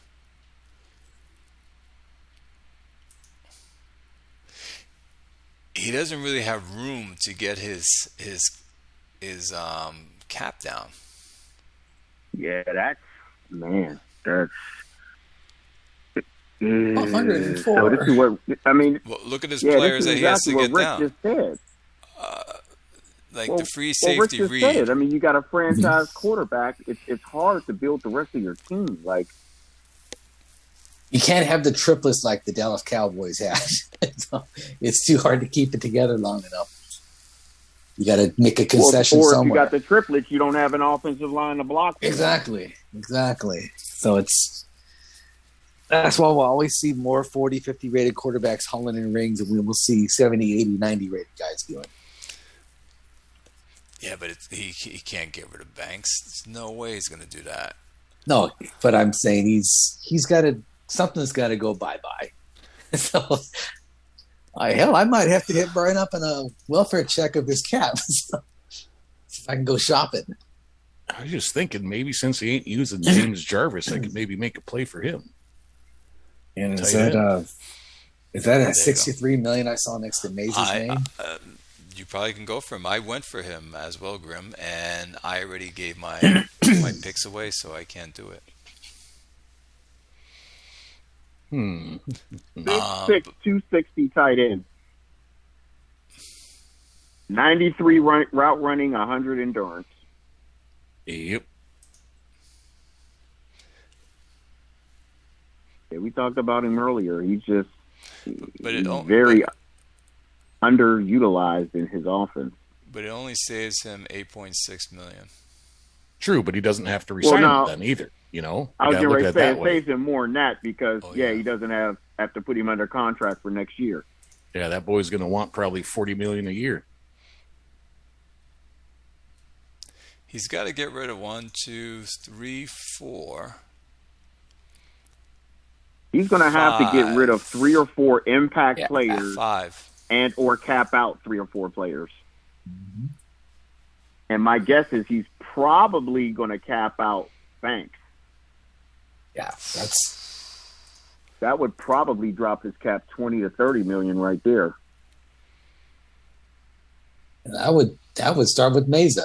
It's time to we love these players, but sometimes you have to make that tough call. You mean cut him? Well, I mean, Not right, where cut, but maybe find a values, new home. Oh, that's what I meant. Sentimental Trade. values, he's not going to trade him. You know he's not. And Trading. nobody's going to trade for him. Yeah, he's in his True. 10th year. Nobody's going to trade for that guy. But I mean, for sentimental value, he kept him. He wants to break the rushing record, which, I mean, that's going to end up costing him in the long run. Because he's saying Mesa $63 million this year. Question. 63. If you're over the cap, what happens? Lost a third round pick instantly, right? And anything else that I can think of? And I think AI does a sweep on you. It's a third round pick before training camp and a third round pick after training camp, the sim after training camp.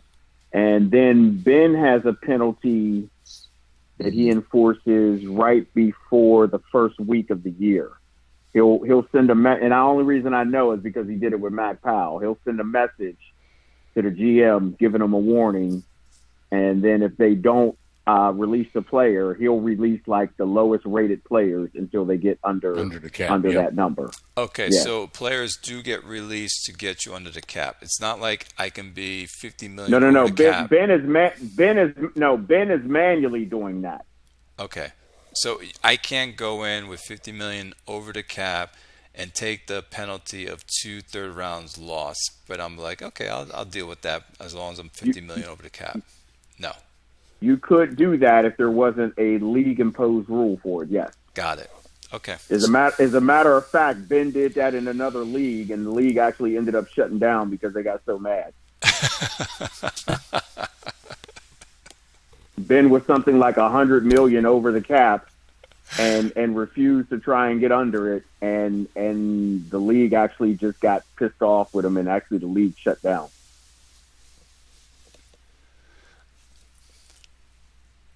Well, I'm sure people are going to be calling Saw tomorrow as well. This was the other guy, my center. I drafted him as a guard, and I changed him over to center. But he doesn't put up the run blocking numbers that you guys do. 39.1. Well, you don't run the ball. Exactly. I mean, all I again, care about is this number right here, Pass pro. sacks. Yeah.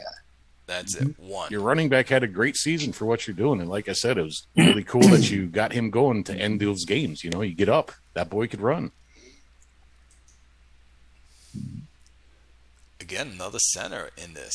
Yep. A lot of centers. Alexis Sweet. Yep, came over from San Antonio this year.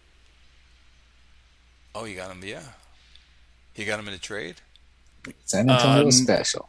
No, I think yes, he did Traded trade from for him. there. Yeah. Traded, yeah. 38%. 8 of 4 sacks only allowed. And he's probably smart. Yep. He only takes smart players. Mm-hmm. Then we're going down to right tackle, Cruz. Here we go.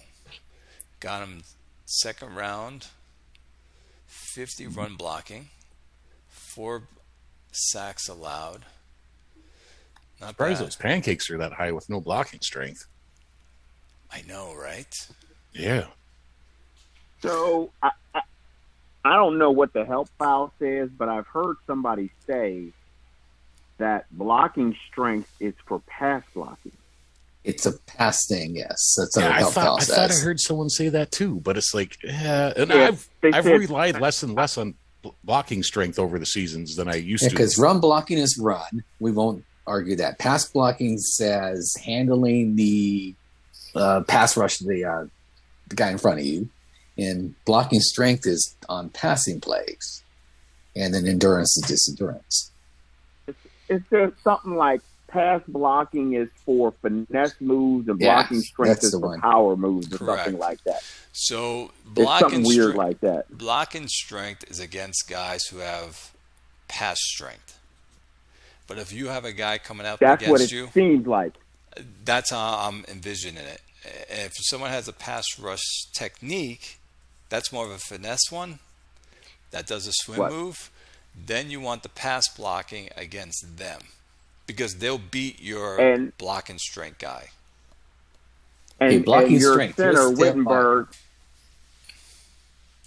Well, your center Wittenberg has 85 and 86 for pass blocking and blocking strength, and he only gave up one sack. Yeah, so that right seems there. like that goes along with that. Right here's the definition in the help file: blocking strength, ability to block a down lineman on a passing play. Yep. And then pass blocking. And what is? Says the ability to handle the pass rush technique, like you mentioned, on a passing play. Okay. And then run blocking. There you go. So when you're going up against guys who have the pass rush technique, you're hoping that you have the pass blocking. Exactly. Yes. And if they got pass blocks or pass rush strength, and you want the blocking strength. Exactly. If you only have pass, you'll get killed against, even though you're like, why is my pass blocking not blocking these guys? Yeah, so now I got to look at that and see how many sacks I've given up because I have low blocking strength. Well, if you run more, you can also reduce it. Yeah. But if you go back, Clay, and look at Jim Sink, he does okay. All right, but he's got no blocking strength whatsoever. Here we go. So he was ranked number 7, I believe, in lineman. Yep. So he has 43.9 run blocking percentage, not very good. Or key run block. Key run block, I meant. 4 sacks allowed. 0.6 is good. Rank 4. So your blocking strength is 17. So yes, look back to see of your 4 sacks. Yeah, how many guys that were they big pass rush strength guys that got him? Or that's really interesting. And I also heard, I'm not sure if to be true or not, and Jugs, since you know a lot about this, you might be able to weigh in on it, that on an offensive guy, if your endurance is down, the more you're playing, the more he doesn't do his run blocking or pass blocking effectively. Yeah, they get tired, man. They get pulled. They definitely get tired. And I've noticed, because the last few seasons I've had linemen with low endurance, and it's made a difference in my running game. Yeah. Yep, I've noticed that too. And like I said, if I get to see a guy tired, I'll swap him out with someone who's fresh, And so in the third and fourth quarter, the fourth quarter especially, where you really need that player, he's at, I'm just going to make a number, at half the strength or half the performance that he was when he first started, because of his endurance is so far down. Yeah, and the game really doesn't swap anybody in. They gave him a water break. Yeah. I don't know if it would be 50%, but even like a 25% or 30% would suck. So yeah. But you also have to factor in what is the defense at also. Mm-hmm. Right. Yeah. Like what are their endurance ratings? Yeah, is it tired versus tired? For all we know. Right. Yep. Right. That's a good one. Yes, that is a good one. And but I've noticed in the last few seasons with the linemen I have on my team now, years ago it was a lot easier for me to run the clock out. I mean, I would still be getting 6, 7, 8 yard dashes in the fourth quarter, and I don't get many of those anymore. And like I said, I got like 3 or 4 linemen that got like low endurance that I'm playing. Yeah, I was going to say, Jugs, your O-line this year is not what I remember it being. The two tackles couldn't pass block for anything. Yep. Like I've always had at least one solid tackle at both. Just 2 heavy run blocking guys. Neither one of them. So I was getting sacked like crazy and getting put in third and long situations. Yeah, but I can see it's coming up. You got 3 young guys that are going to be real good. So on his team, Oakland. Yeah, he's got 2 centers and a guard that are pretty studly. Oh, yes. And I played the second center at guard. Yep. Figured you'd play him left guard and Amos Menino at right guard. But he's got 0 endurance, so that goes back to what I was just saying. Yes. Yeah, and they're young. Yeah, but for a late fourth, hey, you can't do any better than that. Nope. No, but a couple more O-line guys, Yeah. that you can he's actually swap, a late fit. trade in with these guys. You'd be good to go. Yeah, that's a value pick, as they would call it. Absolutely. Menino was the 4th. Kaplan was the 5th round pick. Absolutely. And you got yours, Jug, in the second round, late second round, for a sink. Yes, I did. I He's talking to me. got What he called- Ballard. Yeah. Oh, okay. I'm gonna say Ballard was 2nd, Kaplan was 5th, and Menino was 4th. All right, Ballard, Kaplan, Menino. Yeah, second round. Second, pick 20. 5th round. So I agree with you guys. You can get linemen late in deep in the rounds. They're just not going to have any endurance. I was able to find guys deep in the rounds. I see other players, other GMs getting them. It's the wide receivers. It's the running backs. That's hard to get after round 3. If you look, you can find interior linemen in rounds 3, 4, and 5. Correct. You usually can't find that 65, 70 rated tackle in round 3, 4, and 5. Yeah. No, but you can find someone And serviceable. that's the position that I've been lacking. But Yeah, and like I say, the guys I got now are serviceable, but they gave up a ton of sacks. Right, Like they're my not left tackle gave up 8 they're not the sacks. My right studs you tackle want. gave up 7. But you can't find a wide receiver or a tight end. Well, I take that back. You can't find a wide receiver and a running back serviceable in round 4 or later. Am I correct on that? Sometimes you get lucky on running backs, yes. I was going to say, I've found running backs in round 4 before. Yeah. I mean, they're not going to be 70 rated guys, but if it's a guy with a whole rec bar that's like 65 or 70, There it is. and decent endurance, I'm good. Yep. Oh, we got McKenzie here that Arizona picked. He got him 220. Oh, now that was a free agent signing from Apollo. Oh, Harlem had him. Yeah, we outbid everyone to get this guy because I had to have my 2 bookends at the end.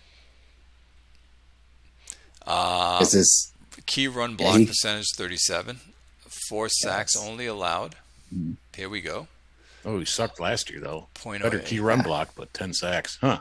For the season before. Yeah, what happened the season before? You must have done something.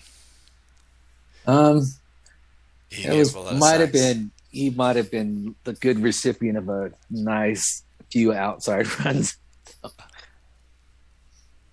But he redeemed himself this season. Yeah, well, I've lessened. I'm more of a run to the right nowadays, but I do send people to the left just to keep it interesting. And what are you paying him now? $128 million. No, What? you're paying him. I was going to say $128 million. 29. No, yeah, he's paying him only. 29, I'm paying him, that linebacker money we saw earlier.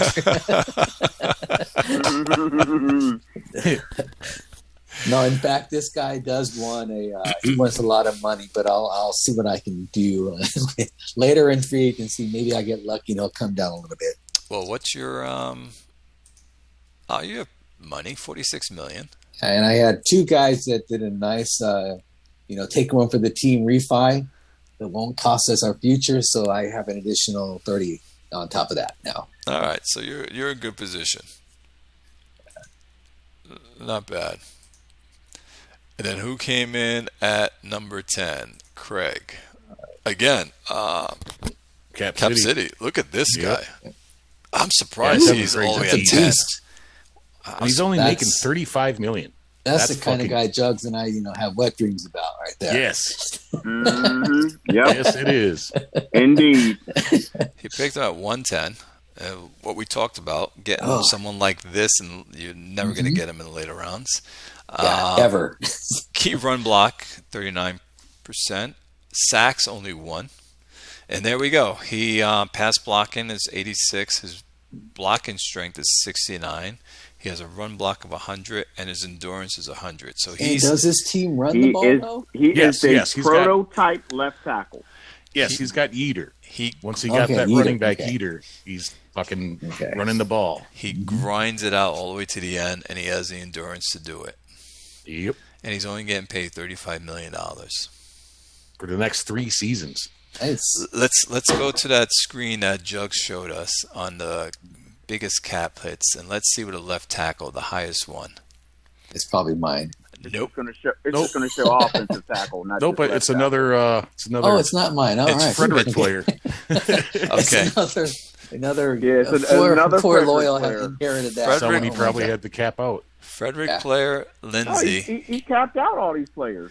Yep, I bet you money he had to do it. $53 million. Oh, Lord. 53. For a 54 rated guy. If I was a GM, I just cut all these bastards. Let's see what this guy looks like. I want to see what this guy looks like. That's probably what I would have did, too. I probably would have just cut the top 3 or 4 salaries on the and just team and just started take over. the hit right now. This is the guy. Oh, hell no. No, sir. No. Half of that, maybe. But no. Wow. He capped him out, and look at the dump the guy took. Sorry. Well, even in the heyday, he probably didn't look that good. No, but in the heyday, he was terrible. Look, 10 sacks. He was at 1.6 sack the percentage. high mark was 64 or 65 or 65, and probably wasn't much better on that run block bar.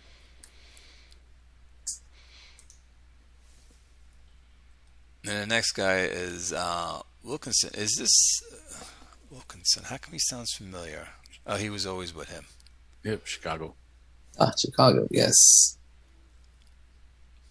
Ooh, 45. And with 48. that endurance and run block, fucking McIntyre. Run him.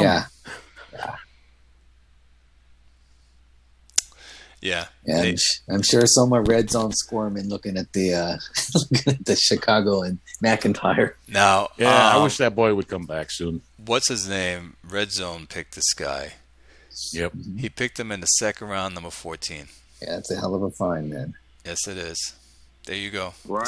That's middle of the second round, left tackle. 70 rated. He had a couple of those seasons, Clay. Remember when he was rebuilding his O-line and he got like 3 really good guys. Yes. Yeah, it's a hell of a leap from 22-54 to a 72 man now. Yes, and I remember he picked up also 2 good cornerbacks. One of them I wanted to take, but he got them before me. And the low blocking strength probably scared all of us off. And the low bench. But hell. But yeah, McIntyre's got the upfront guys to run like an insane man. He's lacking guards in Chicago right now. So one of those guards that Red Zone had drafted back in the day is not on the team anymore. I can't remember his name, but the Jackie Bays center and Roy Wilkerson left tackle were 2 of the ones that he got. Okay, let's look at the highest. This guy here has the highest sacks allowed. McKenzie. Gross. From Atlanta. Is there a reason for that? Okay. Everybody's swim moves working on him. Yep. Here we go. Pass blocking 20, but his blocking strength, Why is he even on the 66. Team? 112 sacks throughout his career. Why is this man on this team? Wow. The thing is, for a running team, he would work to a degree. Yeah, but he's not necessarily Is this a running passing team. Yeah, that's. Oh, he's a mix. I mean, he's got that. He's a square peg in a round hole. Yeah. His only 2 seasons, he was below 10 sacks. Well, the one season you don't count. You don't because count. He only played 2 games. And the other season, he got injured. He's a matador. So all the other seasons all the other seasons he's played 16 games. He has been double-digit sacks allowed. Ugh. And he's paying him $26 million. The Atlanta GM is Sween Dog, right? Yeah. Kevin's a pretty good GM. Why is this team so bad? I don't know. And he's been every year in the forum, brother. He's been in there talking that he can't get the shit figured out. I mean, 2106 was the last time he made the playoffs. So No, but Sween Dog didn't have this team. Sween Dog is Atlanta, yeah. No, but didn't Sween Dog have a different team before? Oh, he did. He left for a little bit. Who was he before? He was Atlanta, and then But he's BG been Bob. back for what, 5, 6, 7 years? No. He's been back longer than me. 1, 2, 3, 4, 5, 6, 7, 8, 9, 10, 11, 12. This will be his 13th season back with this team. Yeah. But he had Atlanta before, and then BG Bob took it over for a few seasons. Okay, maybe that's who I'm getting mixed up with. Yeah. But going back to what we were talking about, pass blocking and blocking strength. Here's a guy who's given up 15, 18, 11, 10, 14, 12, 10, 14. 112 sacks allowed. That is, wow. I don't think I've ever seen a stat like that. No, that guy's bad, but he's also playing in a division where they got some strong defensive ends. You know, Houston and San Antonio, and I'm not sure who Slam has. Yeah, Slam's decent on defensive end, but yeah, that's just crazy. Mm-hmm. But man, I got 3 guys on the key run block percentage, so Yeah, where is that? Oh, here we right go. there. But I just think it's because I had Cody Humphreys. I had this exact same O-line the year before with a shit running back. I get Cody Humphreys, and all of a sudden now they all just want to fucking play. Now, this guy Rivera, I like this guy. I know he dropped in ratings. Yeah, and then he dropped, and then he's like, what's he doing? The PEDs now? He just jumped like 8 points this season. It doesn't matter. Look what he did. 1 sack. Yep. He allowed. 634 passing plays. He only allowed 1 sack. I'll take that. Yep, he was out one fucking game. And I like this guy too. Dawkins is your center. Oh, Dawkins, I paid out the ass for. He was one of those guys. I made him the highest played O-lineman for a while. I think I had to give him $55 million a year. Oh, he's on a block? No, he's in free agency. Right? Yeah, I mean, could not re-sign him, guys. Every year after I paid him that massive contract, I tried to fucking re-sign him. He always wanted this last season. He wanted $70 million a fucking year, and then 80. I'm like, I'm not doing it. I'm already paying you 50. No, do like Frederick's doing. Huh? No. Go ahead, pay it to him. No. What does he want, Clay? I'd be interested to know now. Not that much. Oh, that's great. Shit, maybe I'll go back for him. Yeah, you can bid on him now. Unless you just let him go, right? So he's not going to be mad at you. No, he's not mad. He Here's just the ran out his contract. Okay. Here's the $1 million question. Is Texas going to re-sign Louis Langenberg? Oh, I don't know. He was here. Because he signed him to a 1-year deal last year, and I just knew that guy was going to retire, and he came back again. Let's see what he wants. Okay, this is what he wants. 26. That's reasonable. How much cap does Howie have? Check that out quick. I have to close this. He's got 89. I got it, Clay. He's got 90 mil for new players. So maybe, I don't know who's Al got to resign. But yeah, I signed Dawkins for 3 years, 165 million, and he was highest paid for a while. I can't believe he's taking that fucking little. God damn it. See, Doc, he's green to me, so he would work, but I'm not going to sign him. And then you got Myers here. Oh, what am I doing?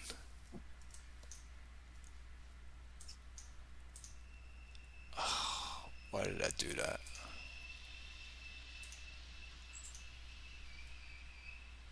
So you guys, he's got the run blocking for you. Green to you, Clay, is actually good. Yes. Yes. Son of a bitch. So do I got to compete with you now? Maybe. I'm not going to take him. I have my lineman. Yeah, no, Dawkins was really versatile. I played him at left guard. I played him at center. I played him at right guard. He was just all around a good player. Play him at left tackle to see how versatile he is. Well, no, because he's got click on him one more time, Clay. Damian Dawkins. Sure. He's got good stats. I mean, Yeah, he's bars. a 3 at left tackle. There's no fucking way. There's no way I would take that hit to his. Go ahead and give him some experience there. No, I don't want to. No, that shit don't work. I don't play those boys out of positions they can't really play. You know what, Jugs? I mean, Grim, I might go after him. I might. Yeah, you could. You are not going after no center in no 11th year. Me? Yeah. I don't mind His pass blocking isn't high enough. No, His pass blocking isn't high enough. it's not about that. It's about the. But look at the blocking strength. That makes him doubly good at pass blocking.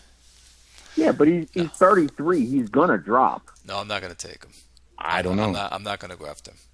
I'm debating because I got Clifton Dekoff and Miles Hayes still at center. So, and with me picking at the end of the damn round, I might be able to get another offensive lineman. There'll be another center available. Yep.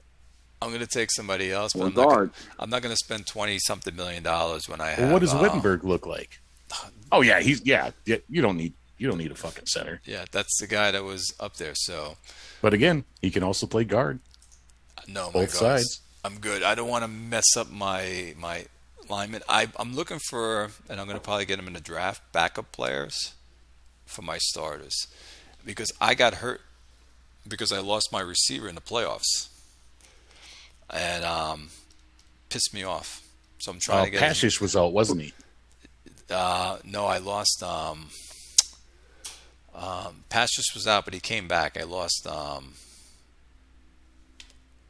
forgot his name already. Osterlin, yes. Osterlin. Yeah, no, and you had quite a few injuries going to that game, so that's the only reason why Jugs beat you. No, it was a good game. Jugs, it came down to the fourth quarter. Yeah. It was 24-21. No, it was. Look, it was 24-21, and I threw an interception on my 8-yard line. We can look at it right now. And it was a brutal game, but it was a good game.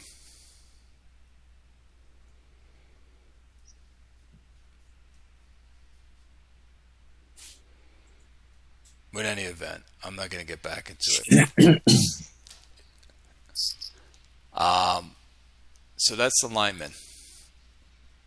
Yeah. So see, what makes Pancake blocks? Is it the blocking strength? It's run blocking now. Well, clearly it's the run blocking bar. Yep. So it's not the blocking strength anymore. I always thought that was a big deal. I don't think it ever was. Nope. I think people paid attention to the blocking strength bar because on the previous versions of the game, the higher the blocking strength bar, it was a tell for the lineman to be a creeper, to where he was going to go up. Same thing as how the sense rush bar was for QBs for the longest time. So that doesn't necessarily apply anymore. But you guys are right. Look, so he's a 97 run blocking. Yep, and he had 12 pancakes. I bet you all those dudes are high run blocking that are on the pancake list. Mm-hmm. Let's look. Let me just randomly pick Abdul McKenzie. Oh, yes. 11. Partner in crime probably had a good number too. Stevenson had 12. I would say run blocking bar and then endurance. Yeah, because in the fourth quarter, if you're juiced, you're fresh, you're going to level a few more guys that are tired. But even look at Adrian Guy down there, that Ben's guy. We know he's got huge run blocking, but Ben doesn't run the ball anymore. This guy's 12. Okay. Ben has a 104 block or run behind the guard. So that's probably the guys that's getting all the. Wow, you're right. Yeah. Yeah, look at that. But he gave up 7 sacks. That's just probably because of the deep passing shit. But man, yeah, chuck it enough, you're going to get sacked. I don't understand. And I know he's been on the show a couple of times, and I know he did the show with Quick and Squirrel. Yep. I don't understand how he is so effective throwing the ball deep so much. Usually, when you throw the ball deep, he threw a lot of interceptions though this year. You are. Well, let's look Well, at he his throws turnover. a lot of interceptions a lot. I mean, that's a quarterback. I had that quarterback. Well, No. he has 46 turnovers, takeaways, I meant. Yeah, no, his defense was a Hey, big nothing. part of this year. I mean, he had two of the leading sack guys. His defense is just fucking crazy. And this, again, I understand why Jugs bitches about people trading with him and also trading for T-Zac. With T-Zac nowadays, it's like that's almost you don't want to do that shit. Well, You just fade in the passing circuit. But Well, you let's- don't let's- trade, right? You don't trade with the two best drafters in the league, or two of the three best, because Mac Powell's up there. Like, why are you trading? Why are you trading draft picks with the three best drafters in the league? That makes no sense. Well, for me, I think You're Jugs. not going to talked come about- out on top in that trade. Yeah, Jugs, we talked about it the other night, though. Like, I traded for two wide receivers. So, like, that Marvin Franz guy I had for 10 years, I gave him a second. He had a career. The Andre Gibson kid I traded him a first and a fourth. I think it was like a mid or later first. But I gave the guy a career. I just worry about people. It's like the newer GMs coming in like, okay, yeah, I'm going to, Right. That's, let you guys, do this, but you don't know what you're fucking doing yet. So if you can't make these guys work like immediately and have a plan for them, don't give away first round picks. Don't give away 3 fucking first round picks for a wide receiver that you can't figure out how to use, Exactly. that's a good point. So I don't mind trading with Ben, but I know that, okay, I can give a second for this guy and I can make him work on my fucking team for at least 8 years, At go. Yes. I mean, like Marvin Franz was destined, if he stuck on Ben's team, he was going to be a special teams player. And I took him in. I'm like, okay, 60 route running. I can work with that, Well, here's what bothered me a couple seasons, maybe about 10, 11 seasons ago. Ben had like 11 wide receivers on the team, and like 8 of them were like 55 or higher. Yep. And he put like 6 of them on the block. Post, I said, well, somebody, if you don't trade for him. Meanwhile, 3 GMs offer him picks. Like, look, these players are going to be in free agency. He's not going to keep 11 wide receivers. If he keeps them this year, he can't keep them next year. But you just had to give him a first-round pick. Right. And that's true. And that was me probably back 10 seasons ago. That was Andre Gibson. I did give him a first for him. But I used Andre Gibson. He was my kick returner, and he was a starting wide receiver. You know what I'm saying? Yeah. But yeah, so that's what I'm saying. I mean, Jugs. but not all the not all the stories are success stories. right, exactly. Jugs, most GMs are thinking, this player that I'm going to trade for is going to make my team better.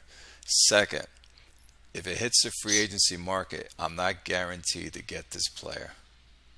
I'm going to have to spend a lot of money against other 31 other GMs to get him. Okay, so let's and I understand that. So from Grimmer's perspective, he plays in the other conference. Grimmer knows what he's doing. Now you got somebody who's in the same conference, sometimes in the same division as Ben, trading him first and second round picks. That's asinine to me. Yes. Yeah. This is a point of contention for Jugs. Has been for years. I have a rule that I don't trade in my division. And as you can ask Rick, he tried to trade with me. And if he's going to trade with me, I told him I think a first or 2 firsts for a player that someone else can get for a 3rd round pick. You got it. That's Well, right. it's honestly the same. Go ahead. I was just going to say, I don't trade players within a division. I'll do a swap for draft picks, but I don't trade players within a division. I will never, ever trade Ben or T-Zac or Mac Powell a first or second round pick. Ever. Yeah. No. Ever. They can have 3rd and above. That's about my limit. Hold on, Jugs. If they have my ability to draft. No, but if they have a top player that you want, I mean, this is your player. You're not going to trade for him? I'm going to say this right now. There's a reason why they're getting rid of that player. If Ben drafts better than me, the league knows this. Ben knows this. I'm not going to give him a first and second round pick for a 65 rated wide receiver so he can turn those 2 picks into a 70 rated wide receiver and a 70 rated left tackle. Right. Not doing that. But I was also making trades with him when I knew I could make Ben the playoffs. More powerful. Yeah. Ben more powerful for the league to have a harder time to stop. That doesn't make any sense. Yeah, no, and unfortunately with T-Zac, you can trade him fucking any pick, 5th round, 4th round, 6th round, and he's turning it into a 50-plus rated receiver. So, well, I've traded T-Zac like 5th, 6th, and 7th round picks. I think I even traded him a 4th round pick a few seasons ago. But yeah. I'm not there. Those 3 will never, ever in life get a 1st or 2nd round pick from me. I don't care who the player is. I don't care how badly I want them. If one of those 3 has them, I'm just walking the other way. Well, and here's the unfortunate thing. Remember, every season up until like 4 seasons ago, Hanley would have to not pay attention and release the beast into free agency, like 5 or 6 60-plus rated players every season. Right, you don't even get 4 that or 5 anymore. 60 rated players. Yep. And so I wish he would go back to that. In the off season, the last couple off seasons. Last couple off seasons, he comes in and signs his guys. I'm like, stop doing that, man. We all liked it. It's a farm team. Yeah, it was like a farm team. That's what Hanley was, a farm team. He just drafts them, develops them, releases them to free agency. And does the cycle all over again. Yep. But so I'm looking at perfect example. I am looking at Ben's roster right now. He has 1, 2, 3, 4, 5. He has 6 wide receivers, 51 rated or higher. 6. I guarantee you he's going to put 2 or 3 of these guys on the block in the offseason. He's probably going to draft a wide receiver in the 1st or 2nd round. Oh, yeah. And somebody's going to give him a 1st or 2nd, a 1st and 2nd, or a 1st and 3rd for one of these wide receivers. I guarantee you it's going to happen. Well, thank God none of them are my color, so I'm not even tempted right now. Yeah, well, just watch for Clevenger going the guy on the block that you for want a to trade price. for. Yeah. No, Clevenger ain't going nowhere. That's his boy. Yeah, I could see he'll Mueller keep going Clevenger. out. Yeah, but if somebody came along and said, "Hey, I'll give you a 2nd," he'd take it. That's probably true. Yeah, because he's old enough. Yeah, but like here we go. Arnold Hold Houston. The guy he drafted him at 3.1. The guy's got a 78 route running bar. He's actually a good wide receiver. Well, then he'll turn right around and flip that pick for a 2nd round pick. Probably like a 2nd and 4th. And the guy's 28 years old. But honestly, that's a guy right now I could fucking really use that guy. I mean, the special teams, the 3rd down couch, the route running. But I wouldn't give more than Don't a 3rd make for me this and motherfucker. Jugs jump in a plane and go down there and stop you from doing that. You'd have to come up, man. I'm in Minnesota, and you don't want to be here right now. You do not want to be here right now. We just got fucking a foot of snow, and it's still here. But Jugs, look at it this way as well. The player who's trading that pick, okay, let's say it's a 1st round pick. Maybe they can't draft and they can't pick a 1st round pick, and the player that they're getting is much better than what they're going to draft. That I understand that.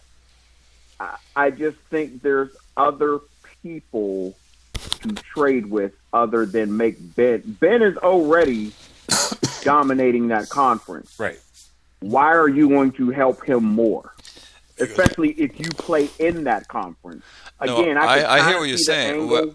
Because people are thinking. Kodos is one of those people. Remember, Clay? Kodos said, right. "Hey, man, I don't know how to fucking draft. If I can get a fucking guy from somebody, I'm going to get a guy that's already fucking developed because I can't draft with a shit."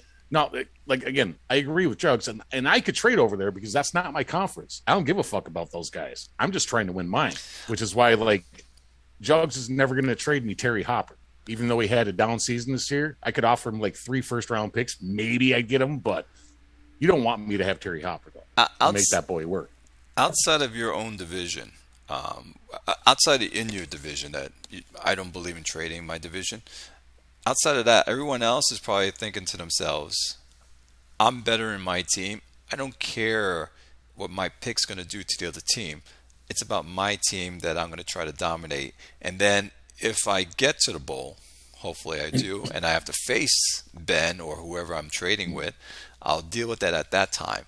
And I think a lot of people don't think the way you're thinking, Jugs, that I'm making Ben's team better, but more about I'm making my team better. As long as you're not trading your own division, because then you're helping your opponent, your rival, compete against you, which is a no-no. You have to cross a few guys off the list in the no trade zone. Well, here's the trade right, environment. Yeah. But here's he drafts way too well to think like that. I understand what you're saying. Like, I'll say I agree with you, but players, GMs, are not thinking that way. They're thinking he's got a player on his team that's going to make my team win my division, go into the playoffs, and maybe get to the bowl. That's what they're thinking. Well, here's my thoughts on this. Whether we put a boycott trade or boycott on Tucker for trades, a boycott on T-Zac, they're going to fucking do it anyways. I mean, look at T-Zac in the draft, taking all those late round draft picks, right? He actually got banned from the RZB for a time for using some kind of draft list that Rob said, "Hey, dude, this ain't cool. Mm-hmm. You're grabbing like 60 rated players in the 5th, 6th, and 7th rounds, you know." And I love the guy. I don't know what list he's using. I don't care to fucking ask, but so whether we put a boycott on these guys or not, just us ourselves, other people are always going to trade with them. You're not going to convince them otherwise. Oh, I'm not saying put a boycott. I'm just saying I ain't never trading no first or second round. I'm just completely lost at people who do it. I just, to me, and I understand what Clay is saying, you know, and why they're doing it. Yeah, but one player's not going to make a 4-12 team a contender. And that's true. But the game came out 20 years ago. Ben has way too much experience in this for you, honestly, to think you're going to get the better end of the trade. Right. Like I said, the 2 trades I made for him, I made those guys. I gave them a career. We went. Yeah, but you're the exception, not the rule, though. You're the exception. And again, you know what you're doing. Dude, I feel like I know what I'm doing. I still ain't giving him no first round pick. Yeah. That's right. You're not going to sell your soul to the devil. It's that simple. Well, you obviously know what you're doing because you went 10-6, got a wild card, and went to the bowl. But again, new season, so we had no chance. I think when it comes to wide receivers, it's like being in the desert and you're thirsty. When you see that shiny wide receiver out there who like to pass a lot and not run a lot, people go after them. Grimm, myself, and whoever passes, and that's the bait, I think. And Ben knows that. But he doesn't even have a really shiny wide receiver. It doesn't matter. I mean, Holdhusen's about the guy that I trade for, and I give a third. If you're in a desert and I give you a cup of water that's halfway full, you're going to grab that cup of water, correct? Well, I'm drinking it for sure. Because that's the best you can get. And so that's it. He's giving you the best that you can get because you're never going to get that top wide receiver unless you're like picking that. Thanks for that. I just have a vision of Ben with a couple of 5-gallon jugs in the desert giving out water. Yep. And so it's the illusion or the fantasy that you're going to take this player and now you're going to be a bowl winner. Do something with him. Yeah, no, one player ain't going to fucking do it. And here's the other thing I think and I fell into this when I first started playing, is you trade for a player who's in maybe like year 3 or 4, and you see what they've done on another team, and you think that you can get that same production out of them. And you can't. Right. You can't do it. You may not even run the same. I mean, who in the league runs the same offense as Ben? Nobody. No. Nobody is running the same offense as Ben. He's smash mouth with deep passes, and he's hardly running with smash mouth with deep passes. He's actually short pass every single time, and his QB scrambles all over the place. Yeah. So you're not going to duplicate what these 2 GMs are doing. You just can't.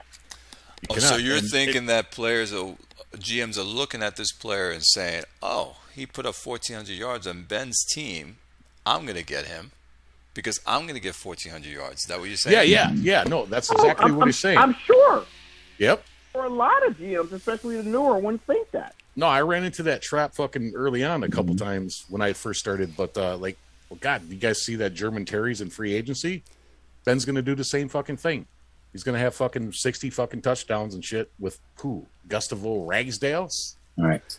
Fuck. So, yeah. But, yeah, Jugs is exactly right. Just because, and that's something that I try to do too. I hardly ever trade my players because, I'm big on cohesion and try to switch them around so I can get them less playing time so they'll sign for better money and shit. But it's just, yeah. People look at these players. I keep looking at German Terry. Like I say, I drafted German Terry. I keep looking at him. I am completely, again, I think I know what I'm doing. I am completely lost being able to get the production out of him that he was. Yeah, to me, it's insane. Look at his record. His record is 77-17. Acme's not coming up. Hold on. About 10 4 seconds. But he's got, okay. Jugs, though. German Terry has 20 on long passes, 0 on deep passes. I mean, throw deep. Yeah. And I thought, which neither one of them gave an answer for it. But then I saw he and Tizak had a post in a trade block somewhere or underneath somebody's trade about German Terry and whatever the other guy was that's on Colorado now, Darrell Taylor. They were like 1 and 2 in QBs being able to throw the ball a lot. And I'm like, okay, what equates to that? I already know the timing bar is one of them. I'm assuming the sense rush bar plays a part. But what else equates? And neither one of them, of course, wanted to give an answer. They don't want to give all their secrets up. I understand. Right. But what are you seeing in German Terry that makes you think, okay, I can win with this guy? Because, again, he was on my team, and I kept looking at his avoid interception bar, and I'm like, there's no way I can justify keeping this guy. And then Ben signed him in free agency, and I'm like, okay, well, he's just going to be a turnover machine. And the first couple of years he played him, he really didn't do that much with him. And then all of a sudden he's throwing 50 touchdowns with him. I'm like, what is going on? Yeah, he just had to get his playbook down. But all those years where this guy didn't start, he was starting that Louis Giles guy who was just a piece of shit. Now? I don't know. This is why I've given up on the fucking elite quarterbacks, dude. I mean, I got Witten. I wouldn't say he's elite. I think he helped us win. I think him and Humphreys helped us do some shit this year. But just, I mean, I had Donovan Wagaman, for fuck's sake, for like 10 seasons that got me a bowl and a bunch of playoffs, throwing 5,000 yards. He was a piece of shit. I couldn't understand why I was playing. Well, I had some good wide receivers back then, but yeah, no, it's just crazy. See, and when I see this stuff, that makes me think, okay, bars don't mean a damn thing. On quarterbacks, You just said he's 20 on long passes and 0 on deep, and we went over his long. I mean, let's pull this back up. I got him right here. His percentage on deep passes is just ridiculous. So here he is on deep passes. Let's get his team statistics up. All right, medium passes. He is Tucker. Oh, here we go. He's 54% on medium passes. 7.85. Well, you want to look at yards per attempt. So he's 7.85 on medium passes. Mm-hmm. That's 5th in the league. And then on the long passes, he completed 67 long passes. Mm-hmm. Game. That's the most. 100 yards. Yes, it is. Hey, you're half that, Clay. Clay's half that. Well, that's still pretty good, you know. You had a better percentage but by 2. He threw 30 more, 31 more than I did. So if I would have thrown 31 more, completed 31 more. Yeah, completed. Yeah. So if I would have thrown 31 more, would my average be like his? Your average would probably drop, and that's my point. Like, how is he so effective throwing deep so often? Throw deep. I mean, at some point you hit you're a diminishing return. Like, okay, I can't go any further until it hurts my offense.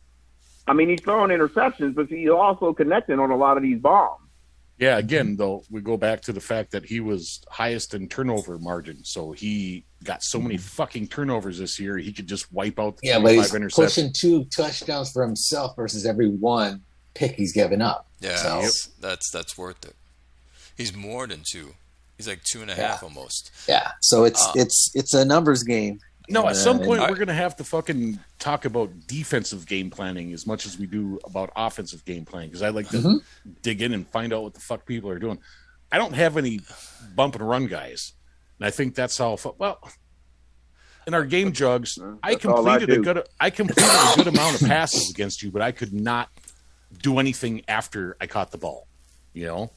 I So know. that's something else we have to. Yeah, fuck off. Have to do. And here, you know, I was talking with Jugs. Here, he's like, "Well, you know, I've said everything I could say." I'm like, "No. Clay will find something to talk about, and we'll sit here for fucking hours." And here he is, because he said he only had a little bit of time. It happens. We start off, doing our little thing, and then we just rumble off to something else, and that's what happened. We rumbled off to something else. Nah, Jugs, I think you should become a regular part if you can. I know you're a busy guy, but get in when you can, man. We have fun. By the way, Jugs, the statement you made earlier about GMs picking up players because of what they did on other teams. German Terry, is anyone picking this guy up, this quarterback? And are they Somebody paying him? will because they see what Ben did with him. And that's my question. So you believe tomorrow we're going to see bids Look at on... what No one's paying that Colorado guy that did. money. Colorado already picked up... signed Daryl Taylor. Colorado signed Daryl Taylor last year because of what Tizak did with him. Yeah, and he almost got to the playoffs, but now he's got Livingston. So good luck with that. Right, because he realized, okay, this guy's not that good. Tizak worked magic with him, which is what Tizak does. So let's do this little game. What team is bidding on German Terry? I'm going to say Bordeaux. Well, No. hold on. Terry's not going to sign until stage 7, so nobody's going to bid on him for the next couple of days. Yes. Okay. What team is going And after him? his demands are going to drop. What team do you feel is going after him? So I don't he think has the most anybody cap would. room. Who? Got to see Most cap cap room room. that needs a quarterback. So Jameson Ward, Let's look I'm at checking. Well, maybe Bordeaux, because Jameson Ward only signed a 1-year deal. That's what I'm thinking. It's going to be So Bordeaux. I'm gonna throw. I'm looking, and I can already tell you who I think is going to attempt to sign him. Stage 7, Rochester. No, you think Rob's going to do that? No. Yeah, I do Rob's got Dakota Peters. because he's No. better. He's better than who he has on his team. I don't know. I think Rob's a little more savvy He than has that. on his team. We had to Look at do the the whole guys he has thing on his team. when Yeah, I first he's- joined RZB, Clay. Back in the day, we had to okay, don't trade with Rob, don't trade with Nick, don't trade with fucking all these other fucking players that were there. It's like, Jesus Christ. Yeah, I can't see him going. No, I after don't him. see Rob going after him. He's got his guy for a year. You think Dakota Merch- Peterson is his guy? Can Merchant Man, you think? No. No. Well, as long as people don't look at the numbers, oh, he threw 58 touchdowns. Well, in your system, he's going to throw 15 and throw 20 picks. No, I mean, German Terry, for me, I'd let him go to the second free agency and then maybe try to get him for fucking $10 million, I don't Well, he's gonna. Like I say, he's not signing until stage 7. His demands are going to drop by the time stage 7 comes anyway. yeah. I think Bordeaux is going to go after him. Well, Elf, if you listen to this show before it gets to that stage, don't do it. Don't do it. Well, I like Elf. Because and I always he want doesn't have Bordeaux enough to money. do He good. doesn't have enough money to go after him. No, probably not. Yeah, he doesn't have enough money to go after Oh, him. wait a minute. North Plainfield. This is his quarterback. He won't do that. That's only because No, he's not going to spend that kind of money on a quarterback. No. He's not going to He do ain't that. doing it. All right. Yeah, look through the teams. Who needs a quarterback? Hey, Mass Lewis needs a quarterback, but he won't do that. No, he's got Singleton. I think he's going to Yeah, Stay he's with good him. with that. He's gonna build Maybe cohesion with that Moontown guy. might do it because Cooney's Oh, on that's his right. last leg. Cooney So- sucks. Moontown's another one that's correct. So Maslow has a 40 rated quarterback. The guy threw 22 interceptions this year. You think that guy is worth keeping? He just drafted another top wide receiver. I think he's going to stick with Singleton. Yeah, no, he's got timing. Oh. He's got super sense rush. He can scramble. He's got decent medium, long, deep passes and screen passes. Short passes suck. Third down passing sucks. Read defense sucks. I think that's his guy. I think that's his guy for a little bit. I'm going to ask a question. It's probably going to be hard for you all to come up with an answer quickly. Other than Ben or Tizak, who has won a bowl with a quarterback rated under 50? Didn't Quick? Yeah, for sure. Quick, Humphreys, yeah. I'm talking like in the last. I'm talking like in the last 20, 25 seasons. Yes. I mean, I ain't talking about like 40, 45 seasons. No, I'm ago. talking about this version of the game. Yes, I'm talking about within 10 seasons ago. Or 8 I seasons just won ago. one. Quick. I had Freeman when I won mine. He was Okay. What was he 2102. Oh no, 2102. He was 60. Wagaman, though, I believe I won one with him when he was. What were you in 2084, Wagaman? That's the one I want to look at. Yeah, I'm spinning.